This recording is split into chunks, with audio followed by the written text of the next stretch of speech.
तपाईँको अध्यादेश एक किसिमबाट अध्यादेश चाहिँ यो मूल रूपमा यो संसद नभएको बेलामा यो एक्जिक्युटिभको लेजिस्लेटिभ पावरको रूपमा लिइन्छ यो वास्तवमा। तपाईँको यद्यपि हाम्रो सेपरेसन अफ पावर शक्ति पृथकीकरणको विश्वव्यापी सिद्धान्तको कन्टेक्स्टमा चाहिँ यो एक्जिक्युटिभ विधायिकाले कानुन बनाउने भए पनि तपाईँको कुनै विशेष परिस्थितिमा विधायिका सधैँ सेसन त चल्दैन। विधायिकाको सेसन नचलेको बेलामा, विधायिका नबसेको बेलामा कुनै एउटा विशेष परिस्थितिले कुनैको सृजना भयो जसलाई नेसनल इन्ट्रेस्टमा राष्ट्रिय हितमा कानुनको अभाव भयो र कानुनको के छ भने परिपूर्ति गर्नुपर्ने अवस्था आयो भने, जस्तो उदाहरणकै लागि यो कोरोनाकै अपरजट आयो भनौँ न। अब यो हाउस प्राइम मिनिस्टरले त हाउस बन्द गरिदिनु भयो सडनली। त्यो पनि एउटा गलत ढङ्गबाट गलत प्र्याक्टिस बसाइदिनु भयो। के भने त्यसको हाउसको स्पिकरलाई पनि थाहा नदिकन बन्द भयो होइन, हाउसको सेसनहरू बन्द गरियो। अब यो बेलामा अब कोरोनाको यो सिचुएसनलाई, एब्रट सिचुएसनलाई कसरी त मिट गर्ने त? अब यो त के भने सोचेको कुन किसिमको क्यारेक्टरको यो रोग हो, यसलाई कसरी तपाईँको औषधि सप्लाई गर्ने नै सुरुमा औषधिकै तपाईँको कुन औषधिले काम गर्छ गर्दैन, डक्टरहरूको त्यो इन्टरनेसनल उसँग पनि कन्टिन्युसली तपाईँको यसको अपडेट गरिरहनु पर्ने अवस्था पर्ने। किनभने ह्युमेनिटेरियन उसबाट त हेल्थसँग सम्बन्धी भनेको चाहिँ यो त लाइफ एन्ड डेथसँग सम्बन्धित कुरा भएर हाम्रो लिगली भन्दाखेरि फन्डामेन्टल राइट्सको बेसिक राइट टु लाइफसँग सम्बन्धित कुरा भएको कन्टेक्स्टमा यो यस्ता सिचुएसनमा आउनलाई यदि हाउस नभएको बेलामा ल्याउने विषय हो। त के भने लेजिस्लेटरको अब के अरे एब्सेन्समा एक्जिक्युटिभले लेजिस्लेटिभ पावर एक्सर्साइज कसरी गर्ने भन्दाखेरि तपाईँको यो इमर्जेन्सी सिचुएसन, अपरजटको सिचुएसन, विपदको सिचुएसन, अनएक्सपेक्टेड एउटा नयाँ सोच्नै नसकेको परिस्थिति सिर्जना भएको ठाउँमा कार्यपालिकाले कानुन बनाएर आफ्नो, किनभने रुल अफ ल त सबैको लागि लागु हुन्छ नि संविधान। अब कार्यपालिकाले अर्डरै जे गरे पनि आदेशै दिएर पनि त गर्न सक्छ नि जनताको हितमा। तर के छ भने हर कुरामा त्यो चाहिँ लागु पनि गर्नुपर्ने, कुनै पोलिसी डिसिजन गरिसकेपछि त्यसलाई इम्प्लिमेन्ट गर्नको लागि नियम छैन, ऐन छैन भने त यस्तो स्थितिमा तपाईँको के भने यो विधायिकाको एब्सेन्समा विधायिकाको काम कार्यपालिकाले गर्नुपर्ने परिस्थिति सृजना भयो भने आदेश जारी गरिन्छ।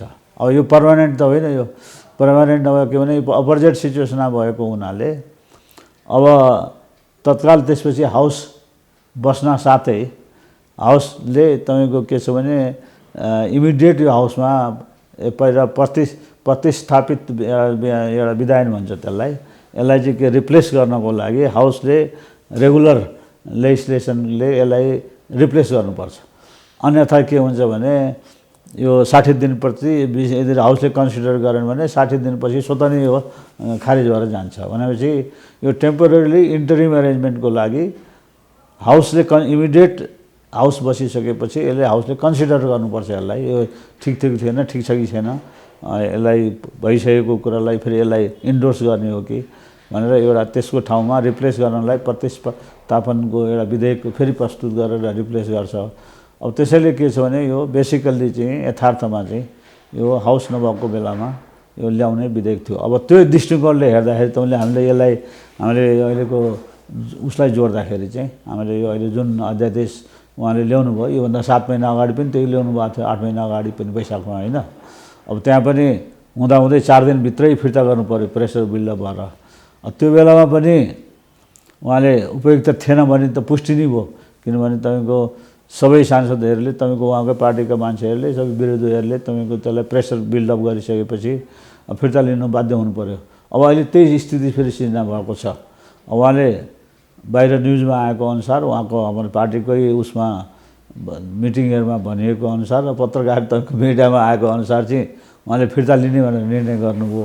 अब त्यो चाहिँ के भने इभन यो अहिले न्युजकै हामीले भन्ने कुरा गर्दाखेरि हाम्रो कानुनी दृष्टिकोणले अब सुनेको कुरा भन्दाखेरि न्युजमा पढेको कुरा, अब जुन अहिले जुन रुलिङ पार्टीको जुन अस्थायी जुन बसिरहेछ तपाईँको जुन मिटिङहरू बसिरहेछन् त्यसमा उहाँले कमिट गर्नुभयो भन्ने एउटा न्युज आयो, जसले गर्दाखेरि उहाँले पनि यो फिर्ता लिने र प्रचण्डजीले जुन गर्नुभएको थियो एउटा राष्ट्रपति कहाँ एउटा विशेष अधिवेशन कल गर्नको लागि जुन एउटा प्रयास गरिएको थियो 83 जनाको कि कतिजनाको जुन सिग्नेचर लिएर राष्ट्रपतिजी कहाँ एउटा एप्रोच गर्ने जुन हुन्छ त्यसलाई पनि यो दुईटैको ब्यालेन्स भनौँ न उसमा त्यो शर्तमा फिर्ता भयो भन्ने कुरा आयो, फिर्ता लिने भन्ने निर्णय आयो। तर अहिलेसम्म प्राइम मिनिस्टरले गर्नुभएको छैन है।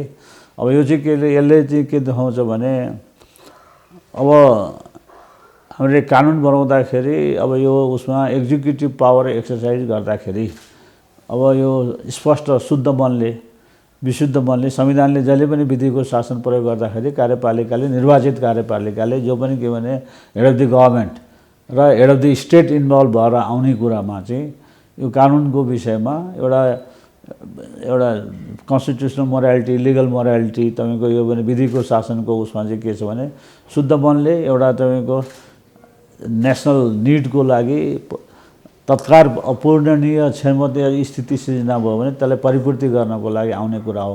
तर अहिलेसम्म हेर्दाखेरि चाहिँ के भने अहिले किन ल्याउनु पर्यो त भन्ने कुरा चाहिँ उहाँले अहिलेसम्म पनि अब गभर्मेन्टले किनभने एउटा गभर्मेन्टकै कन्टेक्स्टमा पनि हामीले यो मन्त्रीमण्डलले पास गरेर मन्त्री परिषदले पास गरेर सिफारिस गर्ने हो, प्रधानमन्त्रीले त कम्युनिकेट गर्ने हो होइन। अब गर्दाखेरि त तपाईँको यो आउने बित्तिकै हामीले नि उसमै इन भर्बेटममै सुन्यौँ हाम्रो वर्षमान पुँजीको मन्त्री परिषदबाट त पास भएकै छैन, हामीलाई थाहा नै छैन के पनि भन्ने एउटा यस्तो किसिमको पनि आउँदाखेरि चाहिँ यो किन ल्याउनु पर्यो भन्ने कुरा गभर्मेन्टले अथवा प्रधानमन्त्रीले गभर्मेन्टको नेताले तपाईँले पुष्टि गर्न सक्नु भएको छैन। यो के भने यद्यपि धेरै अख्तियार दुरुपयोग लगायत कमिसनरको पद खाली भइसकेको छ। त्यो आयोगहरूमा अगाडि ओभर 40 है 40जनाभन्दा बढी धेरै दिनदेखि यो परिषद खाली राखिएको छ र संविधान वास्तवमा इम्प्लिमेन्टेसन गर्ने जुन जिम्मेवारी बोकेको थियो संविधान इम्प्लिमेन्टेसन गर्ने कुरामा पनि सरकार पछि परेको जस्तो देखिन्छ र विधायिकालाई त्यसमा इन्भल्भ नगरेको के देखिन्छ भने हाउस डिजल्भ गरेर हाउसको प्रोरोग गरेर सेसन बन्द गरेर अब यसरी चल्दाखेरि त यो के भने यो कता कता संविधान मिचेर हिँड्ने एउटा प्रवृत्ति देखिन थालेको छ। यो चाहिँ के भने ज्यादै एउटा यो देशको लागि यो यसले मैले अस्ति एउटा उसमै भन्दाखेरि यो हामी कता कता यो संविधान डिरेल हुन थाल्यो। अब यसले चाहिँ के छ भने एउटा संविधान चाहिँ यही प्रक्रियाबाट जाने हो भने यो एउटा कोल्याप्सको स्थितिमा आउन सक्छ संविधान। किनभने अब सबैले संविधान मिच्न थाल्यो भने कसैले नटेर्ने भनेपछि के हुन्छ भने यसले एउटा विस्फोटको स्थिति पनि सृजना हुनसक्छ। यो चाहिँ यसले चाहिँ के भने जनतामा पनि यत्रो क्राइसिस छ, मान्छेहरू मरिरहेछन्। तपाईँको एउटा हरेक दिन एउटा यो कोरोनाको स्थितिमा हामीले हेऱ्यौँ भने चाहिँ वास्तवमा त्यसको सही रिस्पोन्स गभर्मेन्टले गर्न सकेको छैन। अब फ्रन्ट लाइनमा भएका छन् तपाईँको हेल्थ वर्करहरू डक्टरहरू उनीहरू मरिरहेछन्, उनीहरू सङ्क्रमित भएको छन्। युथ अब युवाहरू तपाईँको जबलेस भएको छन्। अब उनीहरूको के छ भने बाहिर गएको मान्छे फर्केका छन्, फेरि यहाँ फर्केमा जब दिन सकेका छैन। अर्को जो फर्केर पनि फेरि के छ भने जब यहाँ मर्नुभन्दा त बरु बाहिरै मर्नुपर्छ भनेर लाइन लागेर हामी हरेक दिन तपाईँको के छन् बोर्डर पारी फेरि एउटा हुल जाने नेपालीहरू जान थालेका छन्। अब यो जम्मै स्थितिलाई चाहिँ के छ भने हामीले हेर्दाखेरि अब त्यो देशको अर्जेन्सीलाई थियो भने त्यो विषयलाई हेर्नको लागि कानुन आउनु पर्थ्यो होइन। तर त्यो नदेखिँदाखेरि चाहिँ अब गभर्मेन्टको यसमा यो अध्यादेश ल्याउनु पर्ने, फेरि पोलिटिकल कन्सल्टेसन भएन कुनै पनि पार्टीहरूसँग, तपाईँको मिडियासँग पनि तपाईँको कति कुराहरूमा एउटा संवाद गर्न सकिन्थ्यो होला, अनि एक्सपर्टहरूसँग गर्न सकिन्थ्यो होला, लिगल एक्सपर्टसँग कन्सल्ट गर्न। आफ्नै एक्सपर्ट हुन्छ तपाईँको के छ भने प्रधानमन्त्री र राष्ट्रपतिको सल्लाहकार त तपाईँको फर्स्ट प्राइम मिनिस्टरको फर्स्ट भनौँ न तपाईँको अटमोस्ट हाइएस्ट सल्लाहकार भनेको राष्ट्रपति हो, राष्ट्रपतिको टप मोस्ट सल्लाहकार भनेको प्राइम मिनिस्टर हो, क्याबिनेट हो। अब उनीहरूको बिचमा पनि कम्युनिकेसन नभएको देखेको अवस्थामा फेरि त्यसमा हाम्रो स्टेट इन्स्टिट्युसन्सहरू छन् तपाईँको यो के भने उनीहरूलाई कानुनविदहरूको रूपमा सल्लाहकारको रूपमा राख्नेको भन्दा पनि एटर्नी जेनरल अफिस नै छ। सम्पूर्ण तपाईँको लिगल्ली ट्रेन्ड मान्छेहरूको त्यत्रो अफिस गभर्मेन्टलाई नै एडभाइस दिनको लागि, प्राइम मिनिस्टरलाई एडभाइस दिनको, पार्लियामेन्टलाई एडभाइस दिनलाई, अब राष्ट्रपतिलाई एडभाइस दिनलाई राखिएको छ। उनीहरूसँग पनि कन्सल्ट लिएको देखिँदैन, किनभने न एटर्नी जेनरल डिफेन्ड गरिरहेछ, न हामी सुभाष नेवाङजी त्यहाँ हुनुहुन्छ भने पहिलाको फर्मर स्पिकरहरू हुनुहुन्थ्यो, दुईचोटि अब स्पिकरै हुनुभयो, एउटा ऊ पनि हुनुहुन्थ्यो कन्स्टिट्युन्ट एसेम्ब्लीको उहाँ चेयरपर्सन पनि हुनुहुन्थ्यो, उहाँको संविधान निर्माणको हरेक तबका थाहा छ, उहाँ आफै कानुनविद। अब उहाँहरूले पनि अब यो पोलिटिकल्ली नेगोसिएसनमा त भाग लिएको देखिन्छ, तर यो उसलाई डिफेन्ड गरेको देख्दैन। अब डिफेन्ड कसले गरेछ भने कुनै पनि लयरले अहिलेसम्म मैले डिफेन्ड गरेको देखाएको छैन। भन्दाखेरि के उद्देश्यको लागि किन ल्याइयो र यस्तो बेलामा यो अध्यादेशको जुन पर्पजको लागि ल्याइन्छ, एउटा के भने पार्लियामेन्टको एब्सेन्सलाई परिपूर्ति गर्नको लागि। अहिले पछि फेरि 2 हप्ता पनि छैन तपाईँको पार्लियामेन्ट बोलाइसक्नु पर्ने, 6 महिनाको उसमा ग्यापमा है। अब यो अवस्थामा चाहिँ ल्याउनु पर्ने परिपूर्ति पुष्टि गर्नुपर्ने जुन छ, न प्राइम मिनिस्टरले आफैले गर्न सकिरहनु भएको छ, न प्राइम मिनिस्टरको बिहाफमा कुनै पनि व्यक्तिले गर्न सकिरहनु भएको छैन। भन्दाखेरि यो जुन अध्यादेश आयो तपाईँले जुन भन्नुभयो, यो गलत ढङ्गबाट आयो, एउटा टाइमली भएन, यो देशको नेसनल इन्ट्रेस्टमा आएको देखिँदैन र यसको के भने संविधानको यो जुन व्यवस्थाकै एउटा के छ भने सही उपयोग नहुन सकेको हुनाले यसले चाहिँ के छ भने मैले सधैँ भन्ने गरेको छु के भने यो चाहिँ पार्लियामेन्टको साँच्चै नै भन्ने हो भने यो कन्स्टिट्युसनल एउटा डिरेलमेन्टको प्रोसेसमा हामीलाई अब प्राइम मिनिस्टरले नै धकेल्न थाल्नु भएको चाहिँ दुर्भाग्यपूर्ण छ। अब यो तर्कको लागि तर्क हो त्यो है, खालि तर्क गर्नु पर्या हुनाले तर्क प्राइम मिनिस्टरले मात्रै दिनुभएको तर्क, अरूले दिएको पनि छैन। अब यो किनभने यदि उहाँले साँच्चै नै यो पदपूर्ति गर्नुपर्ने उहाँको इन्ट्रेस्ट थियो भने, साँच्चै प्रधानमन्त्री सिन्सियर हुनुहुन्थ्यो भने सबभन्दा पहिलो काम के हुनु पर्थ्यो भने उपाध्यक्षको पद, डिप्युटी स्पिकरको पद परिपूर्ति गर्नुपर्थ्यो। अब संविधान परिषदको एउटा जुन व्यवस्था छ, यो कन्स्टिट्युसनल काउन्सिलको यो ज्यादै इनोभेटिभ व्यवस्था छ। यो संसारमा यसै किसिमको प्रावधान हामीले अरू कन्स्टिट्युसनमा पाउँदैनौँ है। यो पहिला जुन बेला 2047 सालको संविधानमा यो कन्स्टिट्युसनल काउन्सिलको व्यवस्था गरियो, त्यो बेलामा विश्वनाथजीको यो आइडिया हो, इनोभेटिभ आइडिया, अब चिफ जस्टिसको विश्वनाथजीको। त्यो बेलामा मैले सुनेको छु, त्यो बेलामा उसको अटल बिहारी वाजपेयीको एउटा उसमा इन्डियन पार्लियामेन्टमा उहाँले यो व्यवस्थाको एप्रिसिएट गर्नुभएको थियो। के भने यो किनभने हामीले ठुला कन्स्टिट्युसनल पोजिसन्सहरू जस्तो निर्वाचन आयोग हो, एटर्नी जेनरल के भन्छ अडिटर जेनरल अफिस हो, लोकसेवा आयोगहरू भए, यिनीहरूले हामीले वाचडग इन्स्टिट्युसन नै भनिन्छ। तपाईँको के भने पार्लियामेन्ट्री कमिसनर भन्ने चलन छ, उहाँ लोकपाल भनिन्छ। त्यसपछि यस्ता किसिमका यो वाचडग इन्स्टिट्युसनमा जसले कि के भन्छ चेक्स एन्ड ब्यालेन्सेस, हाम्रो लेजिस्लेटिभ र एक्जिक्युटिभ र जुडिसियरीको 3टा मेजर जुन संवैधानिक अङ्गहरू हुन्छन्, उसको भित्र मात्रै ब्यालेन्समा पुग्दैन। त्यसैले तपाईँको ब्यालेन्सको लागि के सुरुवात हो भने इमर्जेन्सी गर्यो भने यो कन्सेप्ट विश्वव्यापी कन्सेप्टमा अमेरिकादेखि नै सुरु भयो। सबभन्दा अमेरिकालाई पनि पुगेन।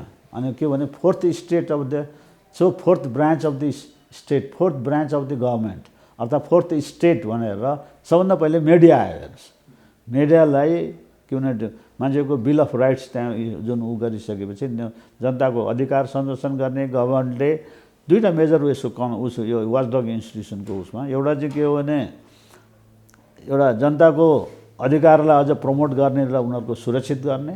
दोस्रो मेजर के हो भने गभर्मेन्टले पावर जब अत्यधिक भइसकेपछि एक्जिक्युटिभले पावर मिसयुज गर्न सक्छ, यो एब्युज गर्न सक्छ। यसले गर्दाखेरि जनताको हितमा अहितमा नेसनको इन्ट्रेस्टमा काम हुन र त्यसले जनतालाईको अधिकारमा असर पर्ने भएको हुनाले त्यो प्रोटेक्सन गर्नको लागि स्टेटमा चेक्स एन्ड ब्यालेन्सेस चाहिन्छ भनेर चेक्स एन्ड ब्यालेन्सेसको लागि जुन परिकल्पना गरियो त्यो फोर्थ स्टेट, त्यतिले मात्रै नपुगेर के भयो भने यो ओम्बुड्सम्यान इन्स्टिट्युसन चाहिँ नर्डिक कन्ट्रिजहरूमा, स्मलर कन्ट्रीहरू चाहिँ स्विडेन, डेनमार्क, यिनीहरूमा ओम्बुड्सम्यान वाचडग इन्स्टिट्युसनको कन्सेप्ट इमर्ज गर्यो है।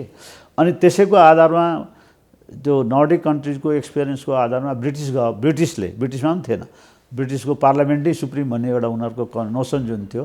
अब त्यसमा चाहिँ के छ भने जुडिसियल रिभ्यूको कन्सेप्ट चाहिँ पछि कमन ल सिस्टम आयो अमेरिकाको उसबाट, त्यो के भने संविधान कन्स्टिट्युसनल सुप्रिमेसीको कन्टेस्टमा है। त्यसमा चाहिँ उनीहरूले चाहिँ के भने कन्स्टिट्युसन इज सुप्रिम भने पार्लियामेन्ट इज सुप्रिम भन्ने त ब्रिटिस कन्सेप्टको थियो। त्यसको दुईटैको उसमा चाहिँ के भने ब्यालेन्स गर्ने कुरामा हामीहरू इन्डियाहरूको चाहिँ के हो भने कन्स्टिट्युसन रिटन कन्स्टिट्युसन गर्ने, तर के छ भने जुडिसियल रिभ्यूबाट त्यसको चेक्स एन्ड ब्यालेन्सेस पनि गर्ने, पार्लियामेन्टलाई चाहिँ के भने हाइएस्ट बडीको रूपमा माने, तर जुडिसियरीले चाहिँ चेक्स एन्ड ब्यालेन्स गर्छ भने अमेरिकन कन्सेप्ट र ब्रिटिस कन्सेप्टको उसमा चाहिँ अमेरिकनले चाहिँ प्रेसिडेन्सियल सिस्टममा गयो एक्जिक्युटिभ हेडको रूपमा, अरू पार्लियामेन्ट्री सिस्टमले चाहिँ जुडिसियल रिभ्यूलाई पनि गरेर चेक्स एन्ड ब्यालेन्सको मेकानिजम गरेको थियो। त्यसमा थप भयो मिडियाको, तपाईँहरूको इन्स्टिट्युसनको ठुलो महत्त्व विश्वव्यापी रूपमा गयो, जसलाई कि हामीले fourth state of fourth branch of the government भनिन्छ, फोर्थ स्टेट भनेर भनिन्छ। अब त्यतिले नपुगेर के हो भने अनि यो हामीले करप्सन मेन्टेन गर्नलाई यो एब्युज धेरै पावरहरू हुन थालिसकेपछि अरू थप इन्स्टिट्युसन्सहरू डेभलप हुँदै गए। अब त्यसमा चाहिँ तपाईँको इलेक्सन कमिसन भयो, किन सबभन्दा ठुलो रिप्रेजेन्टेटिभ उसको लागि चाहिँ इलेक्सन कमिसन, अनि पैसाको गोलमाल हुन्छ, तपाईँको फाइनेन्सियल उसमा चाहिँ के भने करप्सनको ठुलो सम्भावना हुन्छ। त्यो करप्सन भइसकेपछि त्यो करप्सनले जसले के भन्छ भने करप्सन ब्रिड्स तपाईँको के छ भने यो डिस्ट्रक्सन अफ द स्टेट हेर्नु, अनि त्यहाँ डिस्ट्रक्सन अफ द स्टेट हुन थालेपछि सबभन्दा भिक्टिमको हुन्छ पिपुल हुन्छ, अनि सबभन्दा भिक्टिम एट्याकको माथि गरिन्छ, मिडियामाथि गरिन्छ, किनभने तपाईँले क्वेसन गर्नुहुन्छ भनेपछि त्यसलाई, अनि त्यसको त्यो करप्सनले के गर्छ भने एट्याक गर्नेलाई प्रम्प्ट केमा गर्छ भने मिडियालाई सप्रेस गर्ने, मिडियालाई कर्भ गर्ने, तपाईँको एउटा लहरू ल्याउने, इभन लेजिस्लेटिभ प्रोसेसबाट पनि जनप्रतिनिधिहरूबाट पनि त्यो प्रक्रिया चलन सुरु हुन्छ। इभन हामीले देखाएको छौँ तपाईँको ट्रम्पकै अमेरिका जस्तो कन्ट्रीमा ट्रम्पले गरेको अहिलेको उसबाट थाहा हुन्छ। यहीँ पनि हामीले प्रेसको तपाईँहरूमाथिको ठुलो एउटा आघात पुग्ने किसिमका उयोहरू प्रेसमाथि कर्भ गर्ने, अहिले त मिडियाको उसमा तपाईँको इभन ट्याप गर्नेहरूमा पनि तपाईँको इन्टरनेटमा पनि तपाईँको के छ भने त्यसमा गभर्मेन्टको पेनिट्रेसनको लागि आइसक्यो। अब भन्दाखेरि यी सबै प्रक्रियाले के गर्दछ भने एउटा करप्सन ब्रिड गर्छ र फेरि अर्को, अनि त्यसैले पनि यो अर्को थप इन्स्टिट्युसनहरू के हुन थाल्यो ह्युमन राइट्स, त्यसले गर्दाखेरि अमेरिका एउटा ह्युमन राइट इन्स्टिट्युसनहरूको डेभलप भयो। तपाईँको यो हाम्रो युनिभर्सल ह्युमन राइट्स डिक्लेरेसन पछिको कन्टेक्स्टमा यो तपाईँको राइट्सहरू प्रोटेक्सन गर्ने कन्टेक्स्टमा युएनको उठाए हुन्छ। युएनको तपाईँको के छ भने अनि युएनले यो ह्युमन राइट इन्स्टिट्युसन्सहरू चाहिँ प्रत्येक नेसनमा नेसनल इन्स्टिट्युसनको रूपमा डेभलप गर्नुपर्छ भनेर ह्युमन राइट कमिसनको कन्सेप्ट डेभलप हुन थाल्यो र नेसनल युएनमा पनि के भने हाई कमिसनर अफिसमा यो ह्युमन राइट्स कमिटीबाट अब तपाईँको यो इन्टरनेसनल इन्स्ट्रुमेन्टमा रिभ्यू गर्ने, तपाईँको ह्युमन राइट्सको बारेमा ग्लोबल्ली रिभ्यू गर्ने एउटा सिस्टम बस्यो, जसमा नेसनल ह्युमन राइट्स इन्स्टिट्युसन्सको पनि डेभलप हुन थाल्यो एउटा नयाँ कमिसनको उसमा। यो अख्तियारको करप्सनको लागि अनि अम्बुड्सम्यान र तपाईँको यो एडमिनिस्ट्रेटिभ सबभन्दा हुन्छ के भने एउटा करप्सन प्रोमोट गर्नको लागि गभर्मेन्टको पावर एब्युज गर्नको लागि के हुन्छ भने एडमिनिस्ट्रेटिभलाई मिसयुज गर्छ। त्यसैले एडमिनिस्ट्रेटिभको उसमा तपाईँको पोलिटिकल एउटा के भने एब्युज अफ एडमिनिस्ट्रेसनको अम्बुड्सम्यानको इन्स्टिट्युसन उता गऱ्यो, अनि त्यसलाई भिजिलेन्स कमिसन चाहिँ करप्सनलाई गर्दाखेरि भिजिलेन्स कमिसन भयो। अब यो दुइटैलाई कम्बाइन गरेर हाम्रो चाहिँ के गर्थ्यो पहिला सुरुमा गरेको थियो यो हाम्रो अहिलेको अख्तियार दुरुपयोग भन्दाखेरि त तपाईँको अख्तियार दुरुपयोग आयोगको चाहिँ पहिला गर्दाखेरि चाहिँ यसलाई चाहिँ अम्बुड्सम्यानको टाइपबाट सुरु भयो, अहिले चाहिँ के भन्छ भने करप्सनकै रूपमा फोकस गरेको छ बढी हेर्नको लागि। अब यो करप्सन गर्ने इन्स्टिट्युसन चाहिँ पनि दुरुपयोग हुन थाल्यो यहाँ के भने पोलिटिकल एपोइन्टमेन्टको प्रोसेसबाट। अब आज तपाईँको के भने अख्तियार दुरुपयोगको जुन हामीले अहिले जुन संवैधानिक परिषदको बारेमा त्यो सबै कुरालाई यो जुन हामीले वाचडग इन्स्टिट्युसनहरू जति पनि बनाउँछौँ अहिले जुन हामीले यसपालि अहिले त यो फेडरलिजम अन्तर्गत गर्दाखेरि त 13 वटा थपेका छौँ। तपाईँको इन्क्लुसिभ जनजाति आयोगको रूपमा थपेका छ, मधेसी मुस्लिम आयोग, इन्क्लुसिभ महिला आयोग, यो सबैहरू के भने यो वाचडग इन्स्टिट्युसन हो। गभर्मेन्टले एउटा उनीहरूको इन्ट्रेस्ट हुन्छ प्रमोट गर्ने इन्ट्रेस्ट सम्बन्धित उसको प्रमोट गर्ने, अर्को चाहिँ के भने त्यसलाई गभर्मेन्टले त्यसलाई प्रमोट गर्न होइन कि गभर्मेन्टले कुनै कुरा खराब गर्यो भने तिनीहरूले चाहिँ चेक एन्ड ब्यालेन्स गर्ने। अब यो सबै निकायको नियुक्त गर्नको लागि राष्ट्रका top most head of the institution बसेर भन्छ न, प्रधानमन्त्रीले चेयर गर्ने, चिफ जस्टिस त्यसको मेम्बर, स्पिकर त्यसको मेम्बर, अनि त्यसपछि डिप्युटी स्पिकर त्यसको मेम्बर, अनि अप्पर हाउस अर्को तपाईँको प्रतिनिधि सभाको उसको एसेम्ब्लीको चेयरपर्सन मेम्बर भन्दाखेरि 6 जना मेम्बरहरू जुन छन् त्यसमा अनि अपोजिसन त्यति मात्रै नभएर अपोजिसनको नेता पनि अपोजिसन पार्टीको नेता पनि त्यसको मेम्बर भनेपछि राष्ट्रको टप मोस्ट इन्स्टिट्युसनल हेडहरू पार्लियामेन्ट्रीसम्म ऊ मात्र रुलिङ मात्र नभइकन अपोजिसन समेतलाई राखेर यसको सेलेक्सन त्यस्ता किसिमका बडीहरूमा राइट पर्सनहरू सेलेक्ट होस् र त्यसले गर्दाखेरि तिनीहरूको डिग्निटी हाई होस् जसले गर्दाखेरि उनीहरूको वाचडगको उनीहरूको त्यो डिग्निफाइड इन्स्टिट्युसनले त्यो चेक्स एन्ड ब्यालेन्स राम्रो गर्न सक्छ भन्ने त्यो फोर्थ इन्स्टिट्युसनको रूपमा अहिले के भन्न थालिएको छ भने तपाईँको मिडिया सँगसँगै अहिले फोर्थ इन्स्टिट्युसनको क्षेत्र एक्सप्यान्ड हुँदैछ अब त्यो एक्सप्यान्समा अहिले हाम्रो यो कमिसन्सहरू जति पनि छन् वाचडग इन्स्टिट्युसन जुन भनिन्छ ओम्बुड्सम्यान इन्स्टिट्युसन भनिन्छ निर्वाचन आयोग हो जुन निर्वाचन आयोगको लोकसभा आयोग जुन भयो एडमिनिस्ट्रेसनको यी सबैमा त्यो लेभलको गर्नको लागि जुन मान्छेहरू हुनुपर्थ्यो पहिला यदि तपाईँले अब यो प्रश्न तपाईँको प्रश्नसँग जोड्दाखेरि चाहिँ प्राइम मिनिस्टरको गभर्मेन्ट र माथि सबैको यदि इन्ट्रेस्ट पोलिटिकल पार्टीको पनि किन पोलिटिकल पार्टीले पनि त्यसमा प्रेसर गर्नुपर्थ्यो यदि साँच्चै नै हामीले यो नियुक्ति गरेर सही काम सबैको नियुक्ति भर्ने इन्ट्रेस्ट थियो भने सबभन्दा पहिले के भने त्यो जुन नियुक्ति गर्ने बडी हो त्यसको पदपूर्ति गर्नुपर्थ्यो त्यो पदपूर्तिमा पनि किनभने स्पिकर यदि स्पिकर एउटा पार्टीको छ भने सकेसम्म अर्को पार्टीको र फेरि डिफ्रेन्ट सेक्सको होइन त्यसको डिप्युटी स्पिकर हुनुपर्छ भन्दा त्यहाँ पनि चेक्स एन्ड ब्यालेन्स हेर्नु त्यो हाइएस्ट बडीमा पनि चेक्स एन्ड ब्यालेन्सेसको ऊ छ त्यो चेक्स एन्ड ब्यालेन्सेसलाई यो तपाईँको उसमा पनि हाम्रो संविधान परिषदमा पनि त्यो इन्टिग्रेट गर्न खोजिएको थियो इन्क्लुड गर्न खोजियो त्यो अब उद्देश्य त राम्रो थियो नि त संविधान बनाउने बेलामा अब यसरी दुरुपयोग गर्छन् भने त सोचेको थिएन बनाउने बेलामा उनीहरूलाई यो सबै कुरा राम्रै गर्छु भनेर सुरु गरे अब हुँदाखेरि चाहिँ के हो भने अब अहिले त्यो नहुँदाखेरि एउटा महिला सदस्य हुनुपर्ने एब्सेन्ट भयो होइन किनभने अर्को तपाईँको रुलिङ पार्टीको मान्छेको अर्को हुने मान्छेको सम्भावना अर्को पार्टीको दलको प्रतिनिधित्व हुन्थ्यो त्यसलाई पनि रोक्यो यदि त्यो साँच्चै नै उहाँहरूको सही नियत थियो यसलाई बनाउँ भन्ने थियो भने पहिलो त्यो पदपूर्ति गर्नुपर्थ्यो अर्को कुरा के छ भने त्यसको संविधानमा त के भनेको छ भने सकेसम्म सहमतिबाट गर्नुपर्छ भनेको छ एउटा तपाईँले सबभन्दा बढी विचार गर्नुपर्छ के भने अब सहमतिबाट गर्नुपर्ने सबैलाई राखेर संविधानको स्पिरिट हेर्ने हो भने एउटा सबैले राम्रो मान्छेलाई सबैले राम्रो भन्छ एउटा त्यो त्यसमा एउटा डिग्निफाइड मान्छे भने त सबैले डिग्निफाइड भन्छ त्यसैले के हुन्छ भने सबैमा त्यसमा एउटा त्यस्तो विषयमा आम सहमति होला भने यदि भएन भने प्रोसेसलाई चाहिँ रोक्नु पर्दैन भनेर के छ भने उनीहरूले त्यो कोरमको व्यवस्था गर्यो कोरमको व्यवस्था गर्दाखेरि पनि तपाईँको के छ भने कुनै कोरमको उसमा अनि पुगेन भने यति पर्सेन्टेज चाहिँ गर्नुपर्छ भन्दाखेरि कमसेकम तपाईँको त्यहाँ मिनिमम 4 जना त हुनेले पास गर्नुपर्ने एउटा मिनिमम कोटाको एउटा उसको व्यवस्था गरिएको थियो अब त्यसलाई घटाउँदा के भने अहिलेको जुन उसमा उ गरिरहेको छ 3 जना मात्र भयो भने पुग्ने प्रधानमन्त्री र तपाईँको अर्को उहाँको अध्यक्ष मात्रै भएको मेजोरिटी भयो भने पुग्ने भयो अब भन्दाखेरि प्रधानमन्त्रीले जो चाह्यो त्यो किसिमको नियुक्ति गर्ने यो जुन इन्टेन्सन देखिन्छ त्यसले गर्दाखेरि चाहिँ संविधान परिषद किन चाहियो र त्यसै त्यो गर्नु थियो भने त हामीले अमेरिकन प्रेसिडेन्ट सिस्टममा गए भइहाल्थ्यो नि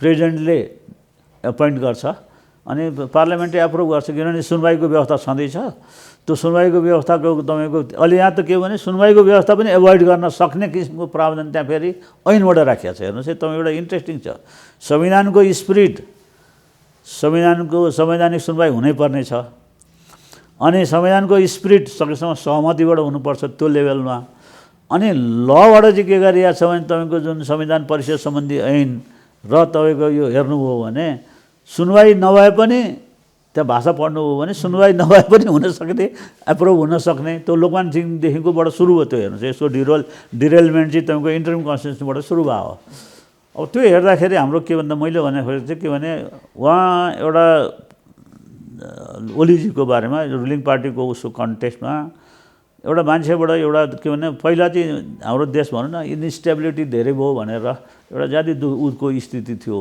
उहाँ निर्वाचन भइसकेपछि उहाँले जुन नाकाको इन्डियासँगको नाकाको बेलामा स्ट्यान्ड लिएको अहिले पछि पनि तपाईँको सकेसम्म तपाईँको यो लिपु लेकहरूको कन्टेस्टमा सकेसम्म नेसनल एउटा युनिटी चाहिँ हाउसमा देखियोस् भनेर एउटा यद्यपि त्यो लिपुलेख सम्बन्धी त्यो संविधान नक्सा गर्ने त्यो संविधानमा एमेन्डमेन्ट गर्न जरुरी थिएन हामीले त्यो हाम्रो दृष्टिकोण संवैधानिक दृष्टिकोणबाट तर पोलिटिकल्ली त्यसको एउटा एडभान्टेज के थियो भने पोलिटिकल बेनिफिट के थियो भने सबै मधेसको पार्टीदेखि लिएर सबै पार्टीको 100% तपाईँको